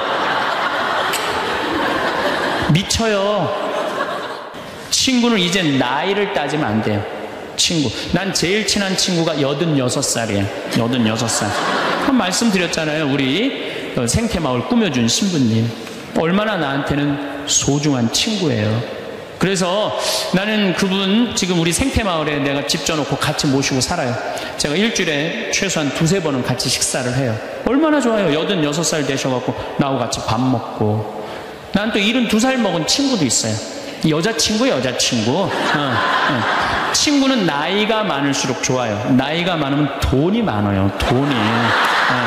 그래서 여러분들 나이 많은 친구 많이 사귀세요. 또 나는 또 7살짜리 여자친구도 있어요. 우리 생태마을에 부활절 때 성탄 때마다 꼭 와요. 너무 예뻐요. 미사 참여하면 천사예요. 천사. 하늘에서 내려준 천사. 그래서 작년에는 너무 예뻐서 내가 30만 원짜리 드레스를 강의 나올 때 사서 입혔어요. 너무 예쁘더라고요. 나이를 먹으면요 입은 다물고요 주머니는 열으라고 그랬어요. 나도 이제 주머니를 열 나이가 된 거예요. 친구를 사귀는데 돈을 아끼지 마세요. 성공한 사람들을 보면 크게 두 부류로 나뉘는 걸 알 수 있습니다. 하나는 자신이 성공했다고 여기저기 떠벌리고 다니는 사람들, 그리고 또 하나는 조용히 아무 말 없이 자기 삶을 사는 사람들입니다. 우리는 흔히 성공을 하면 자연스럽게 자랑하고 싶어질 거라고 생각하죠. 좋은 차를 사고 비싼 시계를 차고 SNS에 멋진 사진을 올리고 싶을 겁니다. 왜냐하면 그렇게 하면 남들이 나를 더 인정해 줄 거라고 믿으니까요. 하지만 현실은 그렇지 않습니다. 오히려 진짜 성공한 사람들은 그렇게 행동하지 않습니다. 왜냐하면 보여줄 필요가 없기 때문입니다. 돈이 많다고 높은 자리에 있다고 유명하다고 해서 굳이 그걸 드러낼 필요는 없습니다. 그걸 아는 사람들은 이미 알고 있고 모르는 사람들은 알 필요가 없죠. 그런데도 굳이나 성공했다고 떠드는 사람들이 있습니다. 그런 사람들은 왜 그럴까요? 간단합니다. 그 사람들은 사실 그렇게까지 성공한 게 아니기 때문입니다. 우리는 종종 SNS에서 성공한 사람들을 봅니다. 해외여행을 가고 고급 레스토랑에서 밥을 먹고 멋진 차를 타고 다니는 모습? 그런데 가만히 보면 그런 걸 보여주는 사람들은 언제나 뭔가를 팔고 있습니다. 강의를 팔든 자기 브랜드를 홍보하든 아니면 단순히 자기 자존감을 유지하려고 하든 간에 결국 목적이 있는 거죠. 진짜 부자들은 그렇게 하지 않습니다. 오히려 조용히 아무도 모르게 자기 일을 합니다. 왜냐하면 자랑해서 얻을 게 없기 때문입니다. 오히려 괜히 잘난 척했다가 사람들에게 이용당하거나 시기와 질투를 받거나 쓸데없는 오해를 사는 게 더 피곤합니다. 이건 단순한 돈 이야기가 아닙니다. 사회적인 성공을 이룬 사람들도 마찬가지입니다. 진짜 실력 있는 사람들은 자기 실력을 굳이 떠벌리지 않습니다. 왜냐하면 그럴 필요가 없으니까요. 자기 분야에서 최고라면 사람들이 먼저 알아서 찾아옵니다. 반대로 실력이 부족한 사람일수록 자기를 포장하려고 애씁니다. 우리가 흔히 듣는 말이 있죠. 빈수레가 요란하다. 이 말이 괜히 있는 게 아닙니다. 정말 내실이 있는 사람들은 굳이 시끄럽게 굴지 않습니다. 반대로 겉만 번지르르한 사람들은 자기가 얼마나 대단한지 떠들고 다닙니다. 이걸 좀 더 현실적인 예로 들어볼까요? 동창회에 나가면 꼭 이런 사람이 있습니다. 옛날에는 별거 아니었는데 갑자기 잘 됐다고 나타나서 자기가 얼마나 성공했는지 자랑하는 사람. 처음에는 다들 와 대단하다 하고 들어주지만 시간이 지나면 어떨까요? 대부분 속으로 이렇게 생각할 겁니다. 저 사람 뭐 저렇게까지 티를 내? 결국 그런 사람은 점점 멀어지게 됩니다. 반면에 정말 성공한 사람들은 조용합니다. 굳이 자기가 어떻게 살고 있는지 설명하지 않죠. 그런 사람들은 오히려 주변에서 먼저 알아보고 자연스럽게 존경을 받습니다. 그게 진짜 성공입니다. 그럼 우리는 어떻게 해야 할까요? 내가 뭔가를 이루었을 때 굳이 남들에게 알릴 필요가 있을까요? 물론 가까운 사람들에게 좋은 소식을 전하는 건 좋습니다. 하지만 굳이 모든 사람들에게 나 이렇게 잘 살고 있어요 하고 알릴 필요는 없습니다. 그런 행동은 결국 나에게 득이 되지 않습니다. 성공이라는 건 원래 조용한 겁니다. 내가 잘 되고 있으면 주변 사람들이 자연스럽게 알게 됩니다. 굳이 내가 말하지 않아도 내 행동과 태도에서 묻어나오게 되어 있습니다. 그러니 굳이 보여주려고 애쓰지 마세요. 오히려 그게 더 진짜 성공한 사람의 태도입니다. 사람은 사회적 동물이라고 하잖아요. 혼자 살아갈 수 없고 결국 사람과의 관계 속에서 기쁨도 얻고 때로는 상처도 받습니다. 그런데 한 가지 생각해 볼 게 있어요. 우리가 정말 인간관계가 필요해서 맺고 있는 걸까요? 아니면 그냥 그래야 한다고 배워서 어쩔 수 없이 유지하고 있는 걸까요? 어릴 땐 친구 많으면 좋다고 하죠. 사회생활에서도 인맥이 중요하다는 말을 많이 합니다. 그런데 정작 주변을 보면요, 인간관계가 넓은 사람일수록 스트레스를 더 많이 받아요.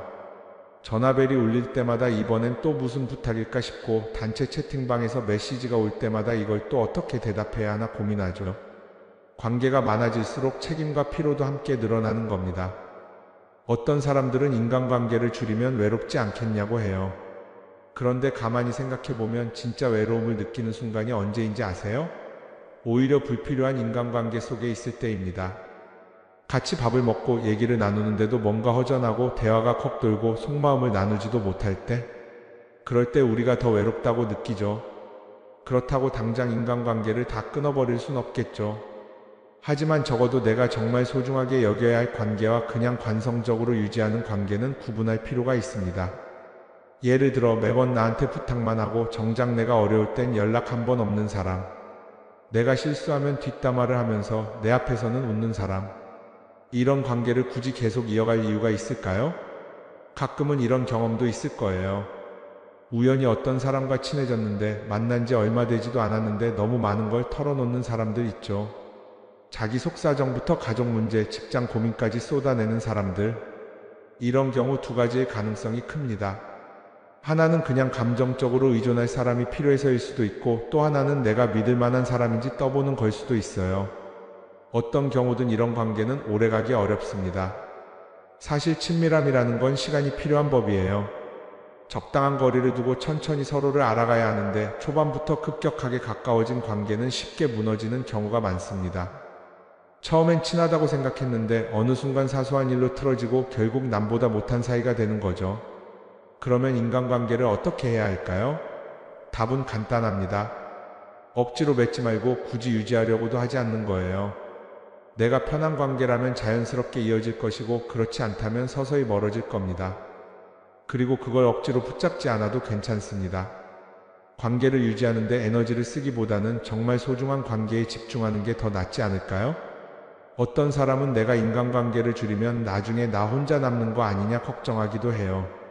그런데 생각해보면요, 진짜 나를 위하는 사람은 많지 않아요. 인간관계를 줄인다고 해서 완전히 혼자가 되는 게 아닙니다. 오히려 불필요한 관계를 정리하고 나면 남아있는 관계들이 더 단단해지고 가치 있게 느껴질 겁니다. 예전엔 인맥이 자산이라는 말을 많이 했어요. 그런데 요즘은 꼭 그렇지도 않죠. 오히려 불필요한 인간관계가 많으면 그게 짐이 될 수도 있어요. 적당한 거리, 적당한 선. 이걸 잘 지키는 게 결국엔 가장 편한 인간관계를 유지하는 방법 아닐까요? 한번 곰곰이 생각해 보세요. 지금 내 주변에 있는 사람들 중에서 내가 정말 편하게 만날 수 있는 사람이 몇 명이나 되는지, 내가 억지로 맞춰주고 있는 관계는 없는지. 관계를 줄이면요, 외로워지는 게 아니라 오히려 더 자유로워집니다. 그리고 자유로워진 만큼 내 인생에서 정말 중요한 것에 집중할 수 있게 됩니다. 인간관계 너무 많은 걸 신경 쓰다 보면 정작 중요한 걸 놓칠 수 있어요. 그러니까 이제는 한 번쯤 정리해보는 것도 나쁘지 않을 겁니다. 사람들이 돈을 많이 벌고 싶어 하는 이유가 뭘까요? 단순히 돈이 많으면 좋으니까? 물론 그것도 있겠지만 사실 돈을 원하는 진짜 이유는 더 나은 삶을 살기 위해서겠죠. 그런데 문제는 돈을 많이 번다고 해서 반드시 삶이 나아지는 건 아니라는 겁니다. 오히려 더 많이 벌수록 더 많이 쓰게 되는 경우가 많아요. 가끔 이런 생각해 본 적 없으세요? 예전에는 돈이 지금보다 훨씬 적었는데 이상하게 그때가 더 여유로웠던 것 같다. 왜 그럴까요? 사실 우리가 원하는 건 돈 그 자체가 아니라 돈을 통해 얻을 수 있는 자유인데, 돈을 벌면 벌수록 그 자유를 잃어버리는 경우가 많아요. 더 좋은 차, 더 좋은 집, 더 좋은 옷을 사면서 점점 더 많은 돈이 필요해지고 결국엔 돈을 벌기 위해 또다시 일해야 하는 악순환에 빠지게 되는 거죠. 한번 생각해 봅시다. 우리가 정말 필요해서 뭔가를 사는 경우가 얼마나 될까요? 필요해서라기보다는 남들이 가지고 있으니까, 없어 보이기 싫으니까, 혹은 그냥 기분 전환을 위해서 소비하는 경우가 훨씬 많아요. 그리고 그런 소비를 할 때마다 스스로 이렇게 합리화를 하죠. 이 정도는 나를 위한 투자야. 그런데 가만히 보면 그 소비가 진짜 나를 위한 소비인지 아니면 그냥 사회가 만든 기준에 끌려가고 있는 건지 헷갈릴 때가 많습니다. 예를 들어 예전에는 스마트폰 하나면 충분했는데